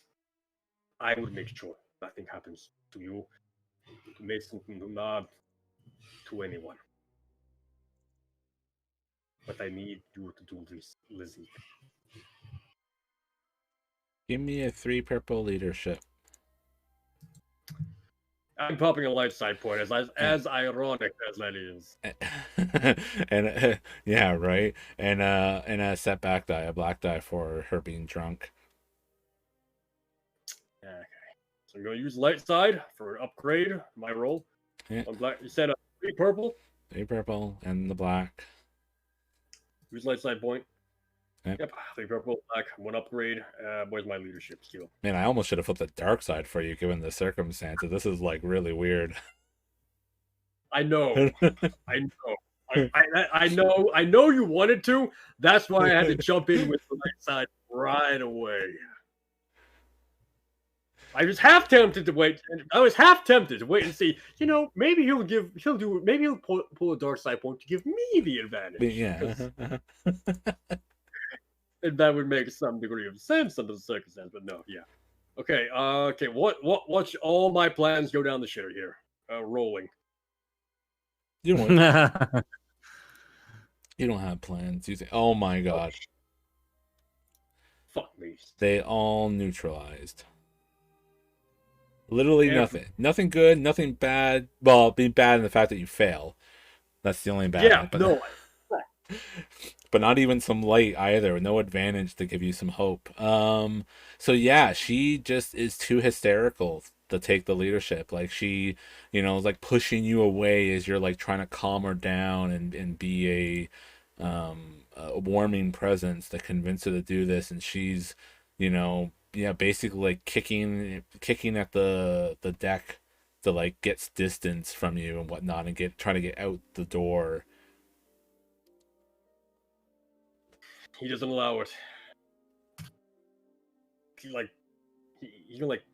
As he's holding her arms, keeping her from like punching him, hitting him, pulling away from him.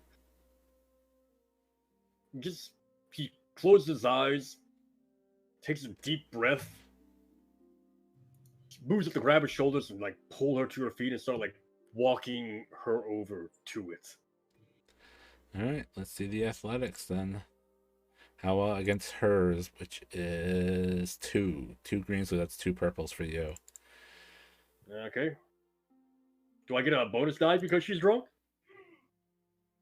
I mean, drunk fighters are a thing. We just went over that with the monk. Is she? That's like drunk fighters aren't just drunk fighters; they're trained for that. Kind of. I feel like they almost like equal out. We'll give you the blue. I think drunk people are pretty good fighters when they're in situations like this. But sure. I'm not gonna.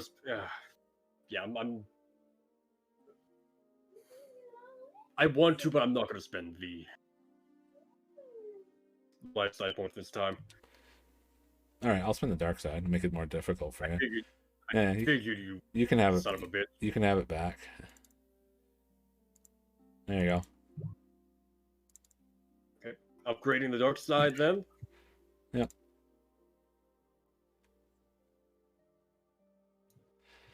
Okay. The threat is obviously this is going to start chipping away at your relationship with her because you're now manhandling her and over to the thing. Yeah. So what does this look like again as you do this? It's probably like it was like a back, like she's trying her damnedest to get away, like you said. She's probably like a very back and forth style, like tug of war is probably how I went into putting it.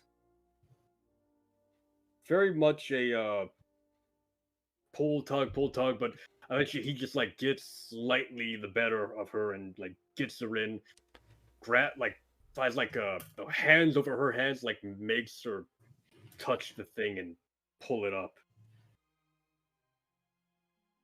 Probably Celsius like mouths something along the lines of "I'm sorry," as he does. Of course. Okay. Or maybe like a few things actually. Like, I'm sorry, I know you can do this. Please trust me.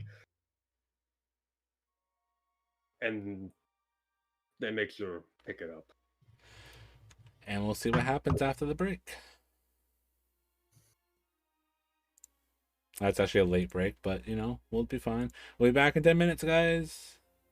BRB. Bye-bye.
There we are. Welcome back.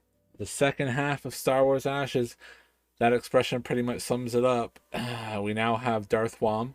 So please describe your new appearance and everything. He's like got tattoos all over his face. He's got like a red lightsaber attached to each tendon of his head. He swings it around to attack.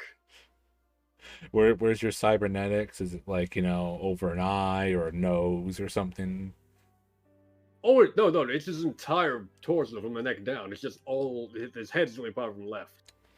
Oh. Because he starts swinging the lightsaber around, and it's not really a safe way to use a lightsaber, so it's just like there's nothing left of him from the neck down. Oh, okay. All right, there we go. Yeah. World building character.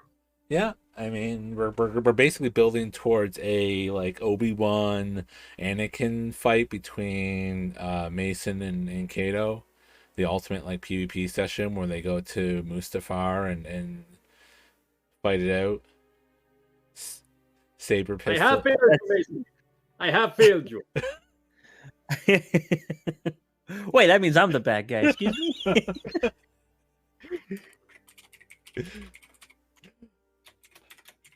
Only the gunslingers deal in absolutes. There's only two absolutes. One hole for each hit. Yeah. Hey. One hole for each eyeball. Done. So, yeah. So the rest of the week has been pretty interesting. Well, quiet but kind of interesting. For the Remembrance pair. Lysique has been so most noticeably, it's not so cold in the ship anymore.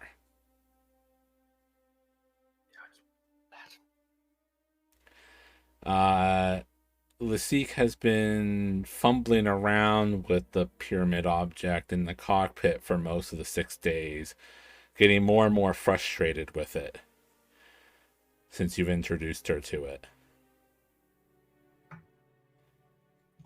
And doesn't socialize much, doesn't seem to be particularly chipper, doesn't really socialize much with you.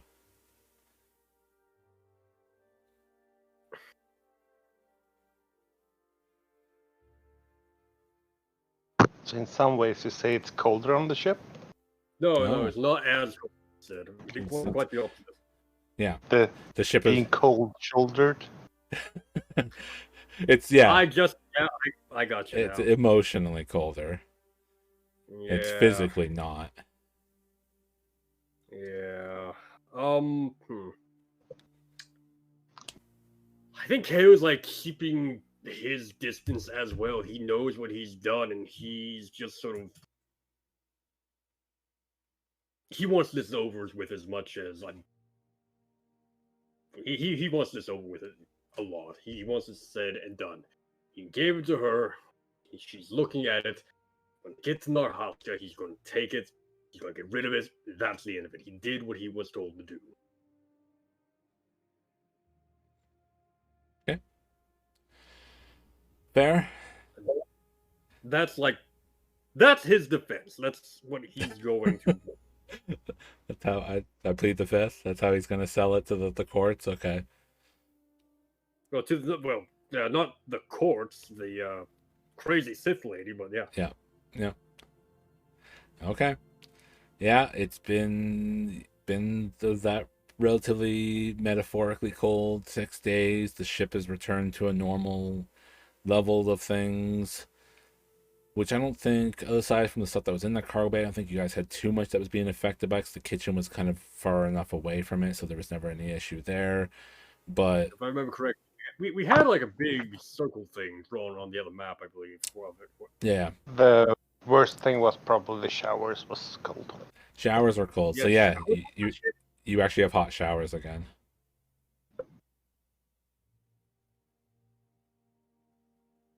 Kato doesn't notice. Okay. He just does not notice. She's giving him the cold shoulder. He's just kind of shut down for the rest of this trip. he goes into the cockpit to make the calculations he needs to help make, and then he kind of spends his time sitting in his bunk, twiddling his thumbs, staring at the floor.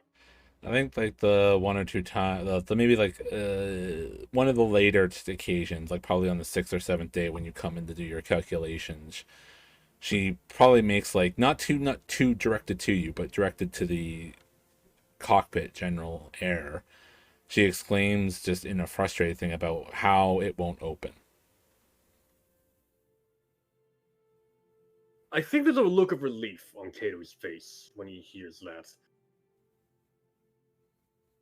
Like, if she can't get it open, then not as bad. Maybe he realizes, because Scott specifically said that she wanted them open it, if I remember, not just give it to them. Yeah. So, but she's he's not. But she says it very frustratedly. Like there's a clear intent to try to get it open. Her exclamation is like, like it's like fumbling with like a Rubik's cube that you can't solve, like before you learn all the algorithms and stuff, and you're like, I can't get this color to go here. Yeah, no, I think that he realizes that, so like the kind of smile of relief fades quickly, kind of post that little interaction. But again, he starts trying to rationalize it in his head. She can't get it open. That's the victory. She can't get it open, then whatever's in there can't hurt her. Once I get rid of it, we put this behind us. I gave it to her. She couldn't open it. Hopefully this will keep everyone safe. Okay. I think in like this train of thought, we're seeing he starts to doubt a little bit that initial resolve he had from a few sessions back. The thing he said to Lizik, the thing he actually firmly believed, that being she has nothing to fear from them. So maybe he's rising. He's a bit more afraid of it himself than he thought. Okay. Yeah. At the end of the 7 days, you guys, the two ships, exit hyperspace, and you get a eyeful of Narhaska. As the name implies, it is a hut world on the farther edge of hut space, out towards where it hits into the I don't know what they call the void, whatever they call the outer reaches. Yeah. So Narhaska has kind of it. It seems like it was a relatively pleasant looking planet from space. It looks like it's got like a very Earth-like layout of continents and amount of ocean. But most of it doesn't seem to be too populated with civilization, generally speaking. What you mostly end up catching a notice of is that along one of the coastlines of the planet, where there's clearly is the main allocation of population density and whatnot. And you clearly see this quite from space because it is incredibly towering. But you see this massive black and brown and kind of sickly green structure, like a singular structure. It's about the size of probably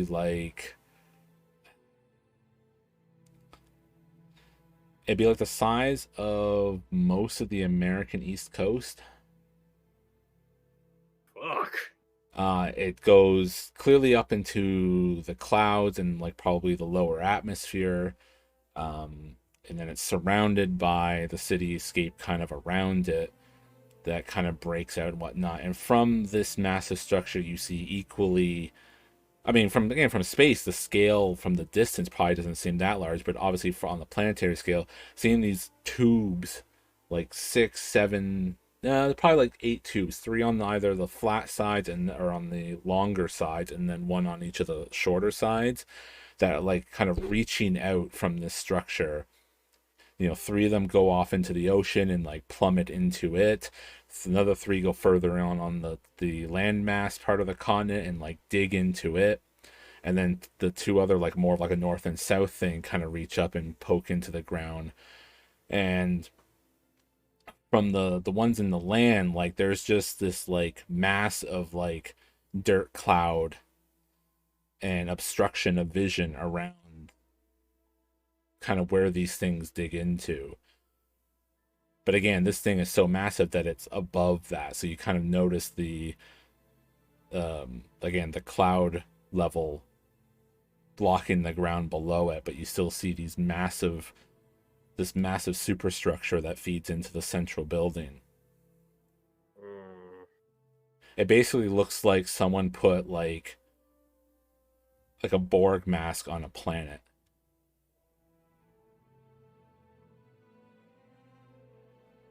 Does it look like a hut face? No, it's not like an actual. It's just like a large building, but it's like like those like that like breathing apparatus type of like mask type of thing. It's like that, but it's like attached.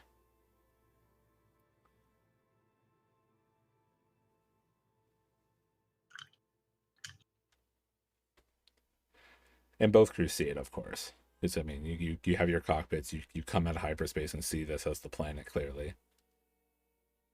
Yep. Yeah. Yep. Mason looks at it and kind of just goes, Kato always takes us to the nicest places.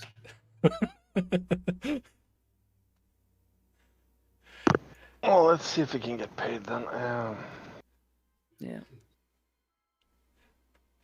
He always brings us to the vacation worlds, like. Yep. Next stop, Tropical Island. Well, actually, we're gonna go back into the ship graveyard. Yep. I know, nerd.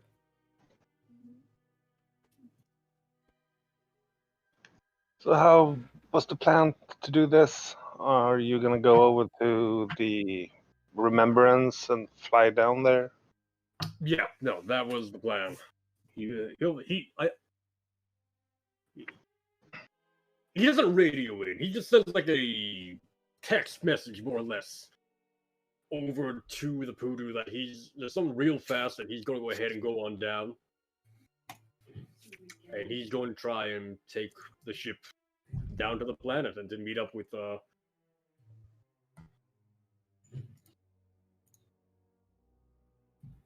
whoever it was again.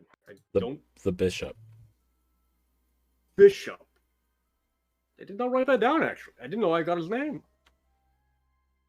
Well, you got how he refers to himself or itself as. Okay. There's that the messages back and forth were from the bishop.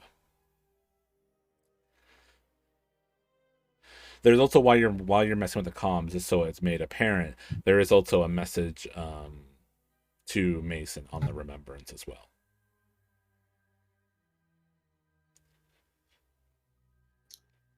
Because obviously it's not going to go to the Poodoo because they don't know that he's on the Poodoo. Yeah.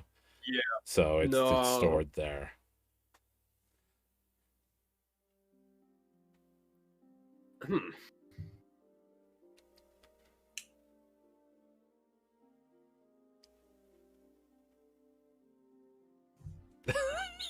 I love that look. He's just like...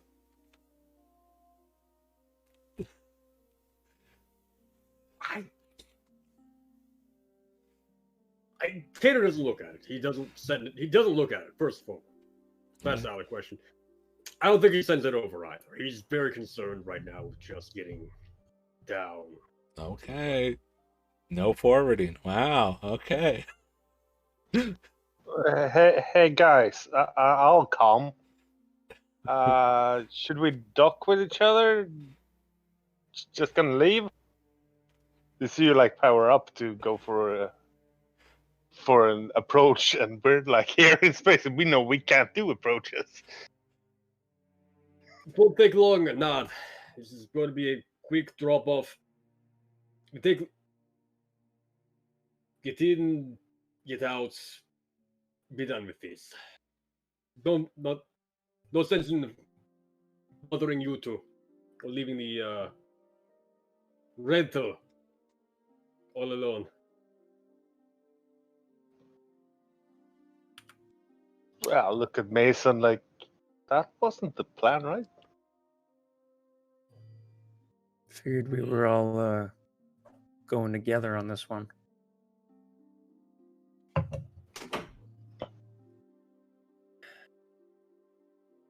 Well, I'll trust in Kato. If he says it's gonna be quick, let's give him a couple minutes. I'll see what we can do with this ship to make it approachable if he needs us. Yeah. Hey, Kato, how was your week?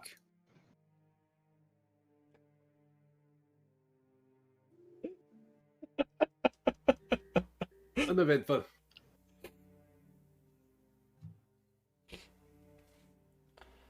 Lucky you. And Mason hangs up the phone.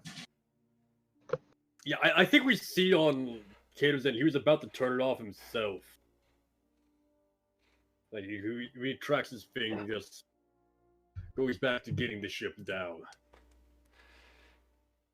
Okay, so it's just you and Lizzie head down on the Remembrance. Yes. We are working on a backup plan if it ever comes us again.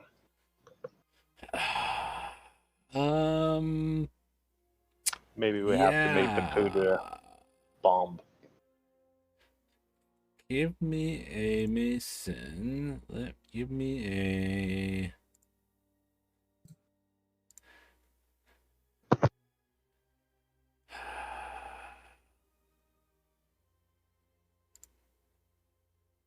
Yeah, give me a 2 purple and a red check. Discipline. Mason. You're muted. 2 purple and a red discipline? Yes, sir. It's an opposed check. Well, I fail extremely hard. As is expected. Yeah, you think everything's fine. There's nothing awkward or suspicious at all. In fact, you actually kind of seem to have slept a little bit. What? I'm great. How are you? Yeah. Wonderful. Oh, yeah. Yeah, your nights got a little easier. Those hard nights that you had sleeping were more like early on in the trip, and then they kind of faded away, and it seemed like it just didn't, whatever it was that was bugging you, wasn't paying as much attention anymore. Huh. Yeah. Who would have thought? Cool.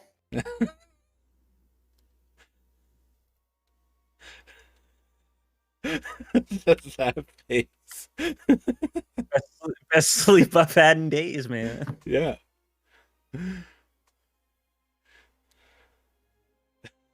All right. I just wish I had time to sleep. Yeah, if we had time. Fair enough. Yeah. So the Remembrance settles in towards Narhaska. Lizzie kind of brings her in, and of course, as you start hitting atmosphere and you start getting into the planet, obviously the structure is now equaling its immensity for the fact of how large it is. It's basically the planet's one and only wonder of the world. Because it seems, I think as you get closer and you recognize more of the smaller tubes and aspects of the structure that are more visible, it does seem like this building, this thing is like part like factory, part machinery, not machinery, that sounds kind of weird, but like part like what you would do when you're like excavating something, like the actual process of doing it, like the machinery and the tools to do it, then the factory for processing it. And it's also kind of mixed. It's got like that general feel of almost like one of those strongholds that the Empire put down when they were ruling planets, you know, those like onyx black, almost pyramid like structures on planets that you usually, you know, showed people where the Empire was, like, because they were not like pleasant looking buildings. They were kind of like strange eyesores. And it's just kind of like a mixture of all those things. And you know, Lisek has to maneuver the remembrance probably through some of these, like moving all through the like in and out through all these different basically just things in the way of like air movement, because like you're going in closer to it, because that's where the directions to meet the bishop are at this thing. You're not given a location that's down in the city below. You're given here. Because yeah, you end up not seeing, like, the city just looks like, you know, tiny from below, because you end up actually getting directed in towards like near the top where there's like this, like, it's a little bit more like a hut palace on the top, you know. It, like when we're around where the top of the this thing finally eases away from all those strange immensity and like almost gritty horribleness of this structure, you actually start to see where people are actually kind of having pleasant trees, sort of like there ends up being, you know, some flags, and you know, it seems like the air is a little cleaner around here and the building is a little less of an eyesore, and you're directed in towards a landing pad here.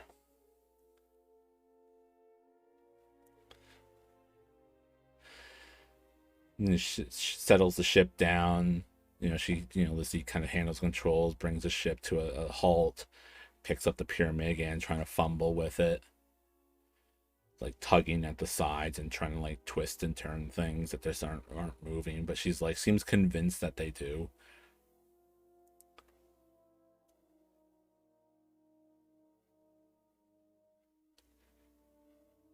And then you get you signal your arrival to the contact that you had the exchange messages with before, and they're like, you know, basically the equivalent of, I'm on my way, I see you guys, stay put, be there in a few moments, or I see you guys, welcome, hope you enjoy the site.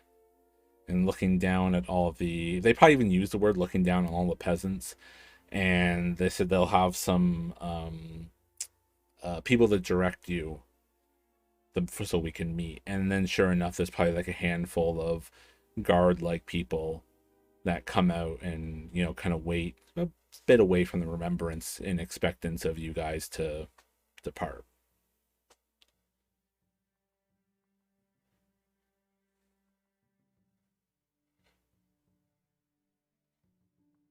Muted.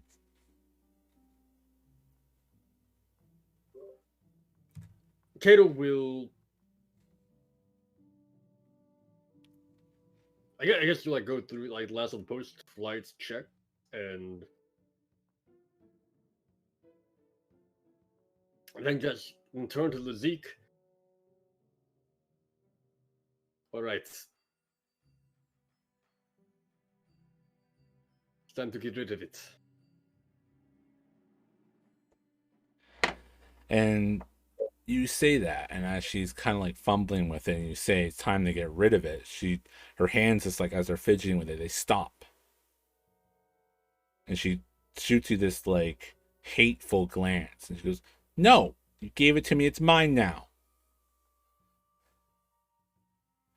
Not yours. I need to get it open." You don't. Just had to look at it. That's all I promised. That's all you had to do. You can be rid of it now. No, it's mine. What part of mine don't you get?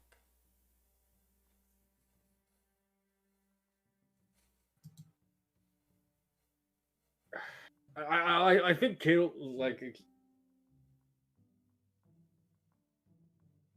like Kato reacts with both.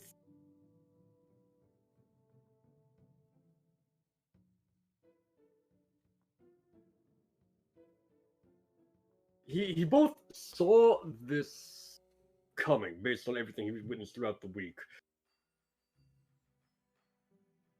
But at the same time, he's still dumbfounded as to how to go about it.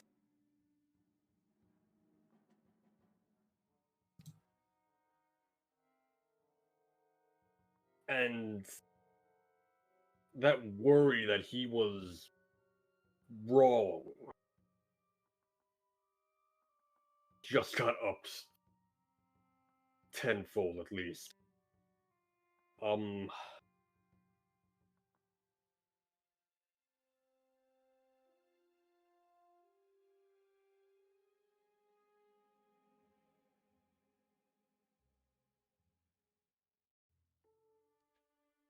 I think as you are trying to process that, she's being defensive about it, and it's like still kind of fidgeting with it, and finally like one of the corners of the pyramid actually turns, and like there's like kind of click and then clicks. She's like, "Oh my god, finally did something! Look, see, it belongs with me now. It's mine. It's gotta get the rest, but see, it started doing things."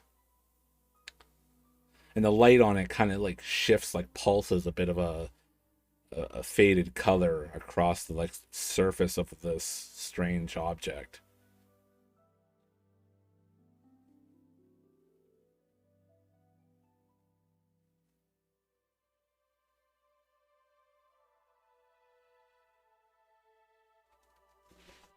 No. And he lunges to try and pull it out of her hands. Okay, let's see the athletics again. Still be 2 purple. Cool, using light side. You mean dark side, but yeah, sure. Am I? I don't know anymore. I don't know either. Yeah. Okay, here we go. Athletics, you said, right? You said 2 purple?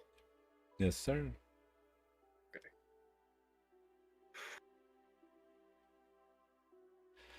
Okay.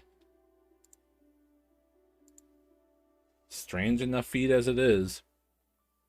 What was the goal again? The restate? I'm wrestling it out of her hands. I'm forcibly taking it, and yeah. All right. Give me a... Oh, man, again, this was also a long time, too.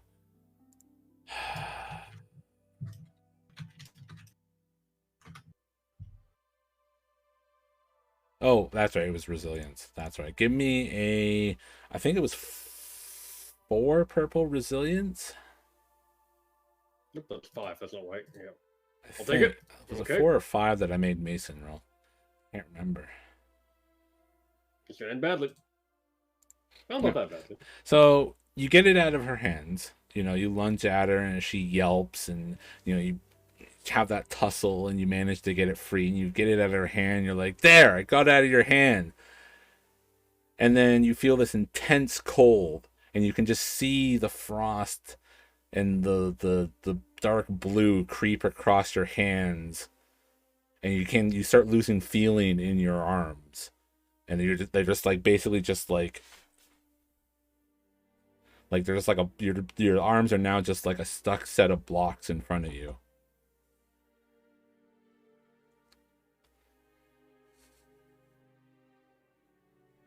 Can I open my hands and try and drop it at all? 'Cause no. You failed the resilience. Nice. Yeah, cold AF. Except for that meme is wrong, Nor, because it says cold as fuck.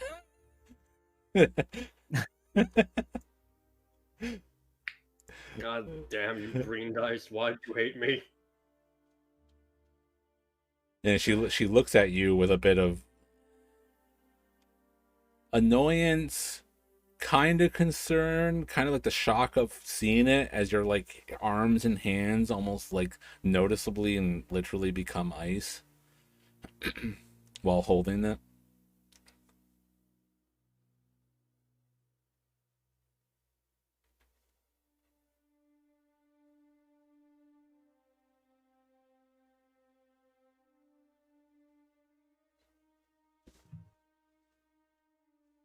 It's like playing with fire, but worse.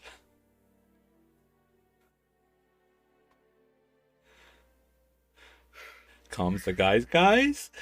I can't. I don't have hands.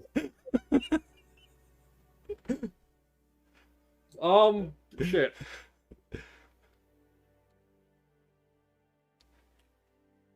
Fuck.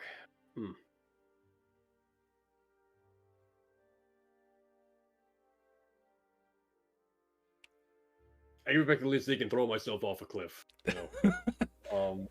I mean, that would be pretty straightforward. Just run outside and jump off the massive superstructure. Yeah, no, that's. Oh, I was thinking. Yeah, no. So the debate at the moment is: do I try to take it back to the chest, or do I just walk out like this with it? I got the thing you wanted. Can I see it? Holding it. Yeah. Can you put it down? Problem.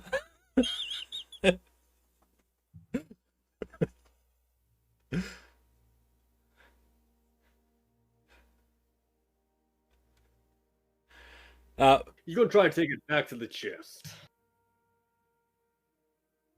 Okay. Anything that the guys on the Poodoo are doing, especially as you're having a nice linger up here, up in space. Vibing. Vibing. Yeah, having a full-on fist fight. You know, just sparring, just practicing and whatnot. No, as I said, I get to work on making the ship maybe have one more approach in it. Okay. If we need it, but as I said, that's not a quick fix, and also without a space dock, it's gonna be super hard. Okay. I don't think there's any. I was going to ask how the reactions were to the planet, but I think we already kind of went over that, so I guess that's not really anything too else of noteworthy. Okay, fair enough. Just checking in. So yeah, you go over with your frozen arm body that's progressively getting colder. You're starting to, it's slowing down, but you're feeling it creep up to the shoulders and whatnot, and you run over. I almost like imagine like a Mr. Bean run, like when he's like in a panic. If you ever watch those old Mr. Bean shows, when Mr. Bean actually gets into a hurry, it's the funniest thing ever to watch him move. But anyways, you get him. Or what's the other thing I was saying? I feel like it's like a Jim Carrey moment when his arms are tired. Ace Ventura, and he's running away from all the poison darts. Yeah. And he's like trying to look both directions, and his arm just flings around. Kind of like that, but a little bit different. But I still kind of thought of that. Anyways, you like hurry over there and stick your arms into the water, and yeah, I guess it comes free. Plunges back into the water. You lift out your hands that are now still freezing.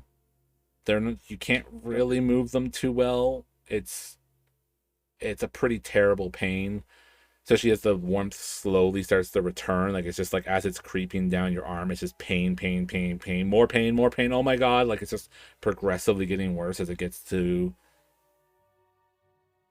back to your hands. I slam the lid shut and, without even waiting, just try to push this thing off my ship as fast as I can. Okay. I'm assuming you kind of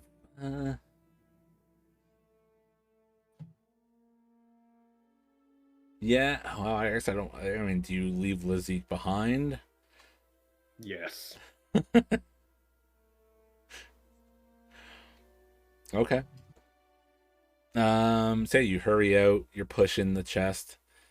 Pushing because it's a two-person chest, so you're you don't have Like, the yeah, ability to no, carry no. it. Like whatever grab platform it was on initially, he's just like shoulder into it, shoving it along because his arms are still numb from the elbows down at this point. You usher out in a hurry down the ramp of the remembrance. Probably the thing it skids on kind of maybe hits the ground for a moment before it gets back into a hover. And the guards are there, kind of, presentable, kind of professional, weapons at no, they're probably sort of at a ready, but not, pointed or anything like that. And they look at you as you kind of practically fall out of the remembrance, figuratively.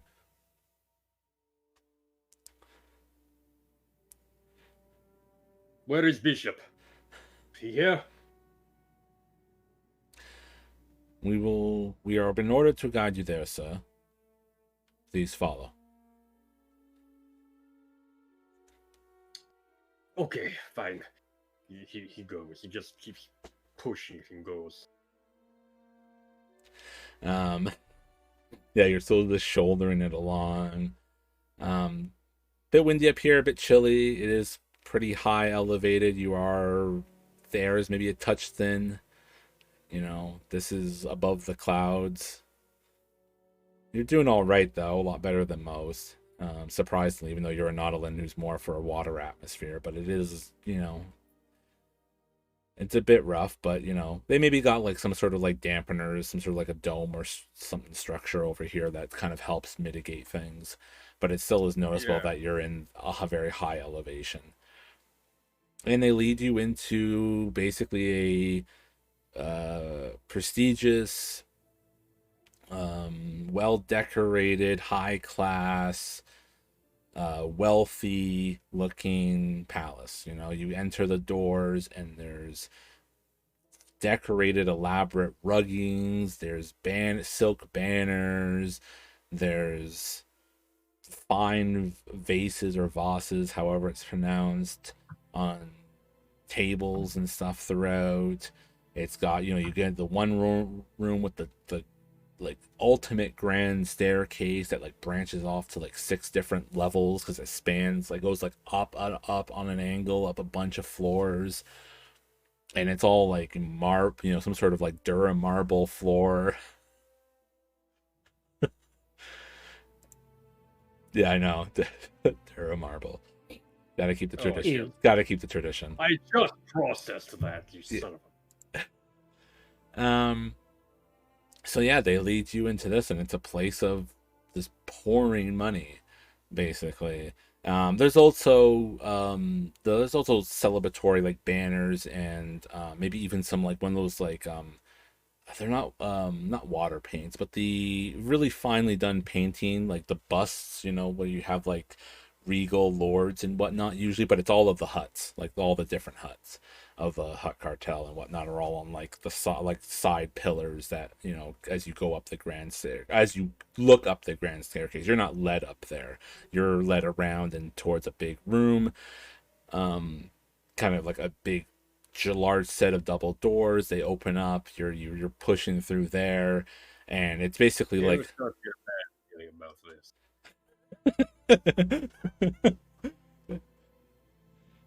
Yeah, I thought it was going to be when you saw the superstructure, but okay, it took a little bit for it to finally clue in, but sure, yeah. And you basically get to like the equivalent of like a throne room, you go in, it's still this Dura marble floor, the fine like almost Roman like pillars that support it up to a large ceiling that's like painted like the Sistine Chapel. And in the center there's probably like a quintet of very nice lavish deep chairs that look out to this massive like window spree that just looks out to the cloud cover. Basically, it's not like it can't look out into water because it's so highly elevated, but it looks out to the world. And eventually the guards, as they let them in there, maybe one of them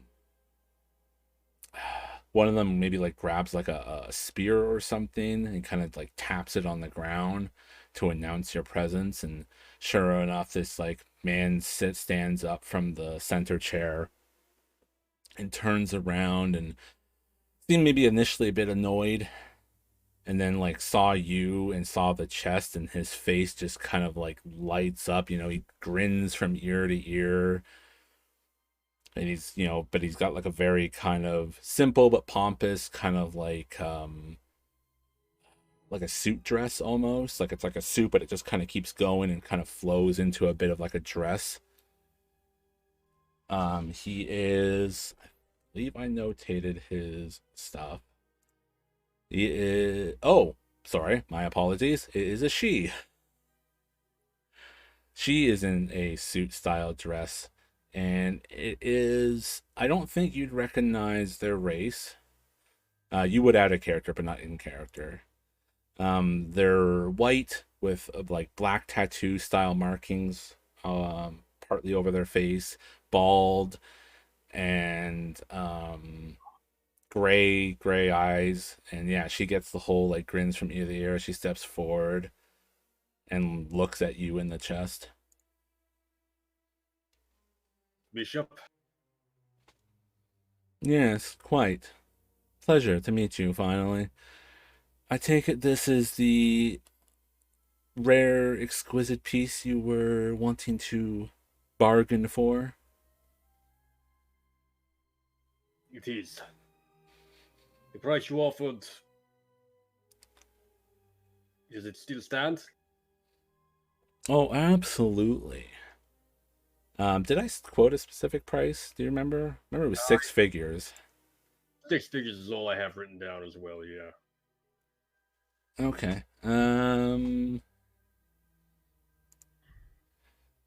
Give me, I mean, we need some way to determine it.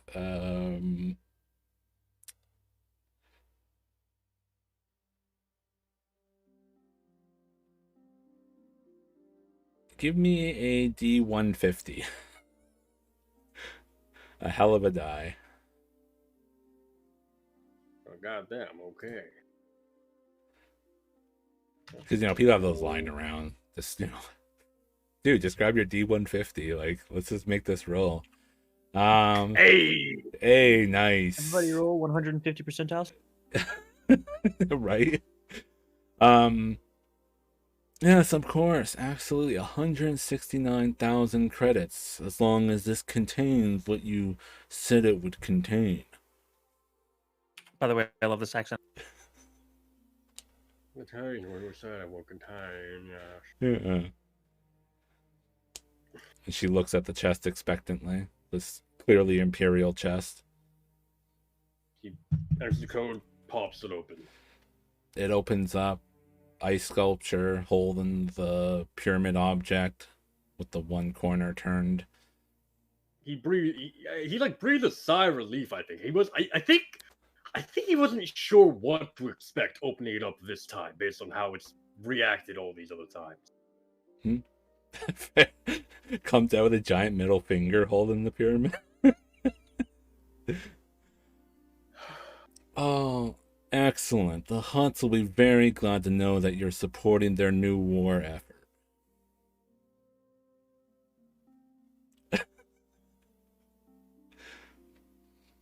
Who should I make this out to?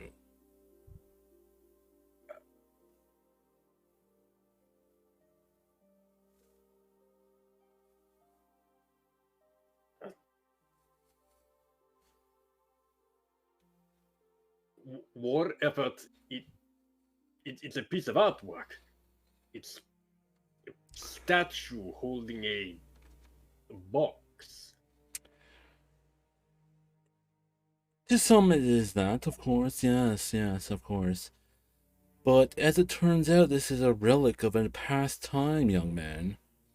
And this holds information upon information that can be used to bring a whole new era of control and dominance in this galaxy. The knowledge in here can train soldiers to do things no ordinary man can do.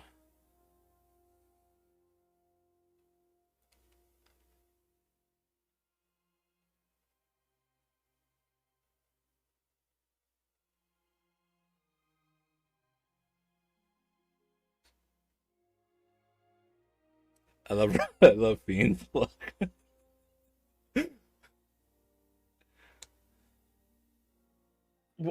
Whatever you say. The payment can be made to Keto Huam. Excellent. All right. Sets it up on like a, asks for a guard, come over, and they start punching in information into a data pad. I trust that your travels were pleasant. No issues getting into Narhaska. I mean, where are my manners? Do you want a drink? We can offer you all the finest things around the hut space here. You could even stay a little bit and enjoy the facilities. Look at the view. With all due respect, Miss Bishop, I would prefer to have this be done and take my leave. Oh, such a shame, There's only so many of us around here that can enjoy this. Even the guards, they stand around for hours on end. But very well, I cannot force you to do such a thing. And gets a data chip ready and goes, well, absolutely, there you go, sir. It was a pleasure doing business, and what an interesting find. I must say, your work as a scavenger will be reputable throughout space within just a matter of days. I cannot say enough good things about you.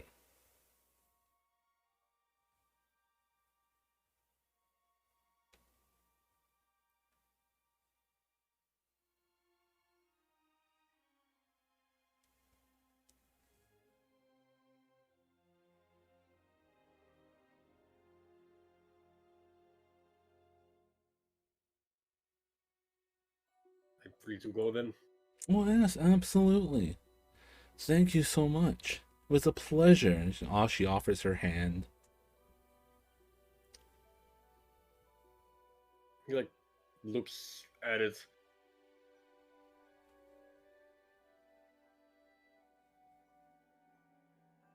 Pockets the chip, reaches out and shakes it. Takes the hand. Very well. Gentlemen, if you would please bring him safely back to his ship.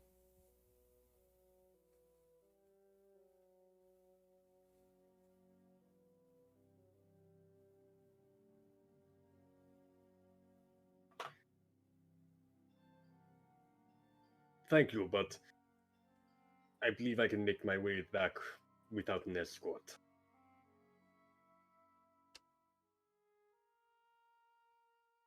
Very well. And she turns back towards her chair, hands clasped. Still has this wide smile grin. You're not steepling her fingers. But, yeah. Kira takes a few steps backwards, just slowly backing off before he finally turns and begins to walk away. Okay. Leave the room. A couple guards are kind of trailing behind, to make sure you're not going to tip anything over, cause any damage or anything like that. So there's just making sure you're not going to turn into a fuck. But they're a good number of steps behind. Sorry. I look at the ports of the huts as I pass. Are they labeled or named at all? Symbols probably. Do I recognize any? That means most of the current hut cartel. Yeah.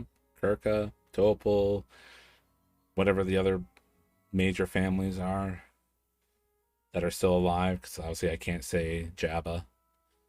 Or Jabba, he was part of the Jarek or something family, whatever his... Yeah. I mean, maybe his family's still around. Maybe his but it wouldn't be him. It would be of someone else who's taken up the family. His son or something. Yeah, some or cousin or whatever.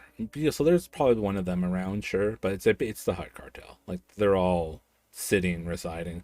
Some of the paintings though are of older legacy ones, though, like ones that have maybe founded the planet or something. Like they're not present, but they're still noteworthy.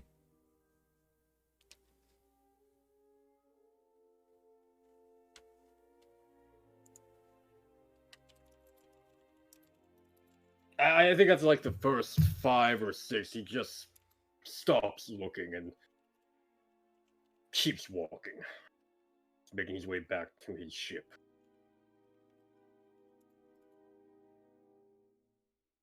Back to the Remembrance.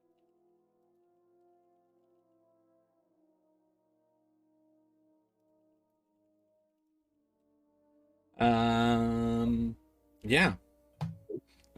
You get back to the ship. No incident.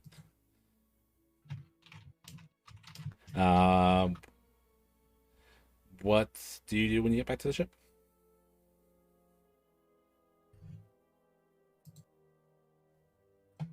Is Zeke still on board? Nope.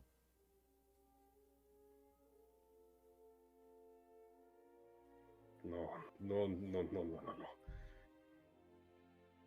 Is there any sign of anything where she might have got anything like that? Run a perception against, what is their stealth? 2 purple and a red.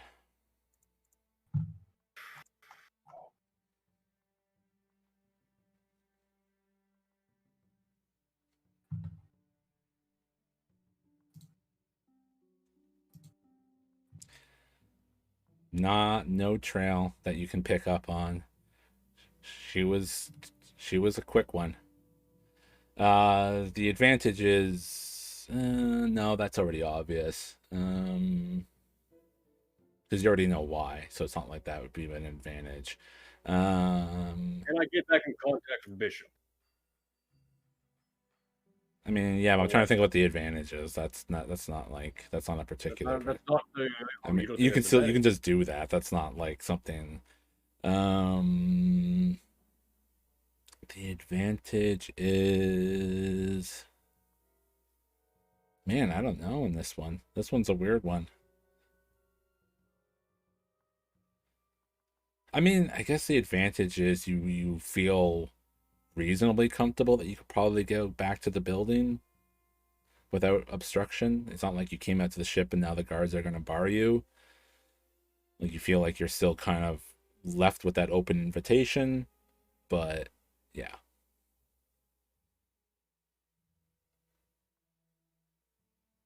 He's running back.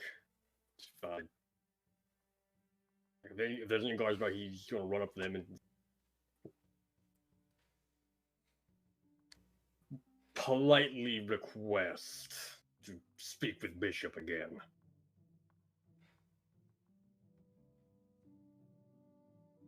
Okay. They don't protest. They're it's kind of a you forgot something, didn't you? And they, you get back over towards the throne room. Before he does, he calms up to Mason and them. Mason, nod. Yes, hello. I need you down on the planet now. Blazik is gone. Say no more. We'll be there. Working on it. Kato hangs up the comm link and rushes back towards the palace.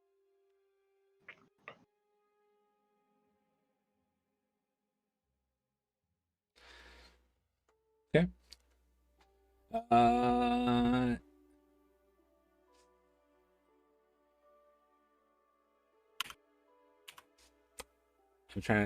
thinking. Y'all want to see what a shit show looks like? I'm trying to think of, do I want to make this more of a shit show? Like, do we need this to be really Star Wars? I mean, give him 2 black dice because the ship isn't properly equipped for doing this. No, that's And we not crash. that's not what I was thinking of.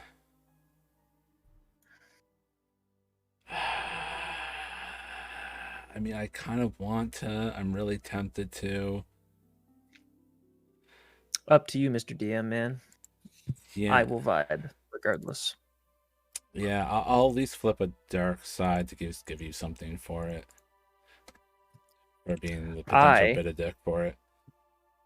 asked Nard to put in parachutes and ejector seats, Yeah. and he absolutely did it. He absolutely. Okay, so Let's see how my prep roll went then. so you guys get the order. I'm assuming you're going to take the ship in. So you start making the descent into the atmosphere. It's a little shaky. The ship is still kind of a box of bolts. So it's still rough and whatnot, but it doesn't seem to be too bad. But I think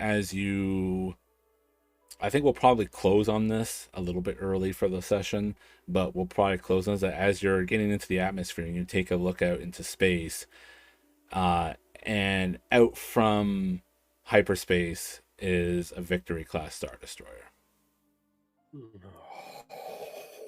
And then we'll end the session there. Huh. Uh-oh. Yeah. Uh-oh. We're in the poo, Like dude. old times, Nard. This time our ship doesn't work, though. Hooray. Yeah. We don't even. I think this The Pokeball adventures kind of stripped of of Kato and weapons. his crew that has to clean up his goddamn mess every week. Oh, fuck. Oh, Kato. You got us into some shit now, dude. I know. Good luck explaining that to the crew. Yep. Have fun. We've been missing you for a week. You said everything was fine. And then you say, Come back. You're a It's princess. literally the worst it could possibly be. All right, "You ran away." Kato. I have some questions. One, get me a bottle. That wasn't a question, but do it. Two, He brings you he brings you the entire damn bar. I require much more liquor for this conversation. So, thank you for all for being here. It was a pleasure. We had a blast. Well, some of us did, I guess. Maybe that was a little, it's a little different for everybody, but it was fun. Like I said, Kato is now the GM. He's now the Dark Lord of the Sith. So I'll just pick up Lasik's adventures with the crew instead. So stay tuned for that for episode 17. Follow Fiend. Actually, Sorry? we're just gonna start over, right? Like they did with their original trilogy. Like we're Just gonna start over. have some CGI in the background that we missed in the Yeah. first episode. Yeah, right. I'm now having an episode 1 enhanced edition. Enhanced edition, yeah. The Marco edition, yeah. So thank you for all the views, thank you for the follow. And make sure to do the same for Fantastic Fiend for all of his content, both on Twitch and on YouTube. We're both on Twitter being twats and making random commentary on things, because that's just how Twitter is. It's basically an outlet for unthought of or uncensored commentary, as it usually is. I mean, I just vibe. I just look at all the D&D stuff, and I'm like, this is pretty cool. I was just being satirical. That's true. Yeah, I usually make comments mostly on wrestling stuff lately, or I reply to other people's D&D content for questions, especially when it's like, what's your favorite class, or what's your biggest pet peeve, we chill around that. I don't get into anything too heavy and whatnot, but aside from that, we will be back next week to pick up where all this delightful new madness has now kicked off. and we'll continue the crazy adventures of Star Wars Ashes.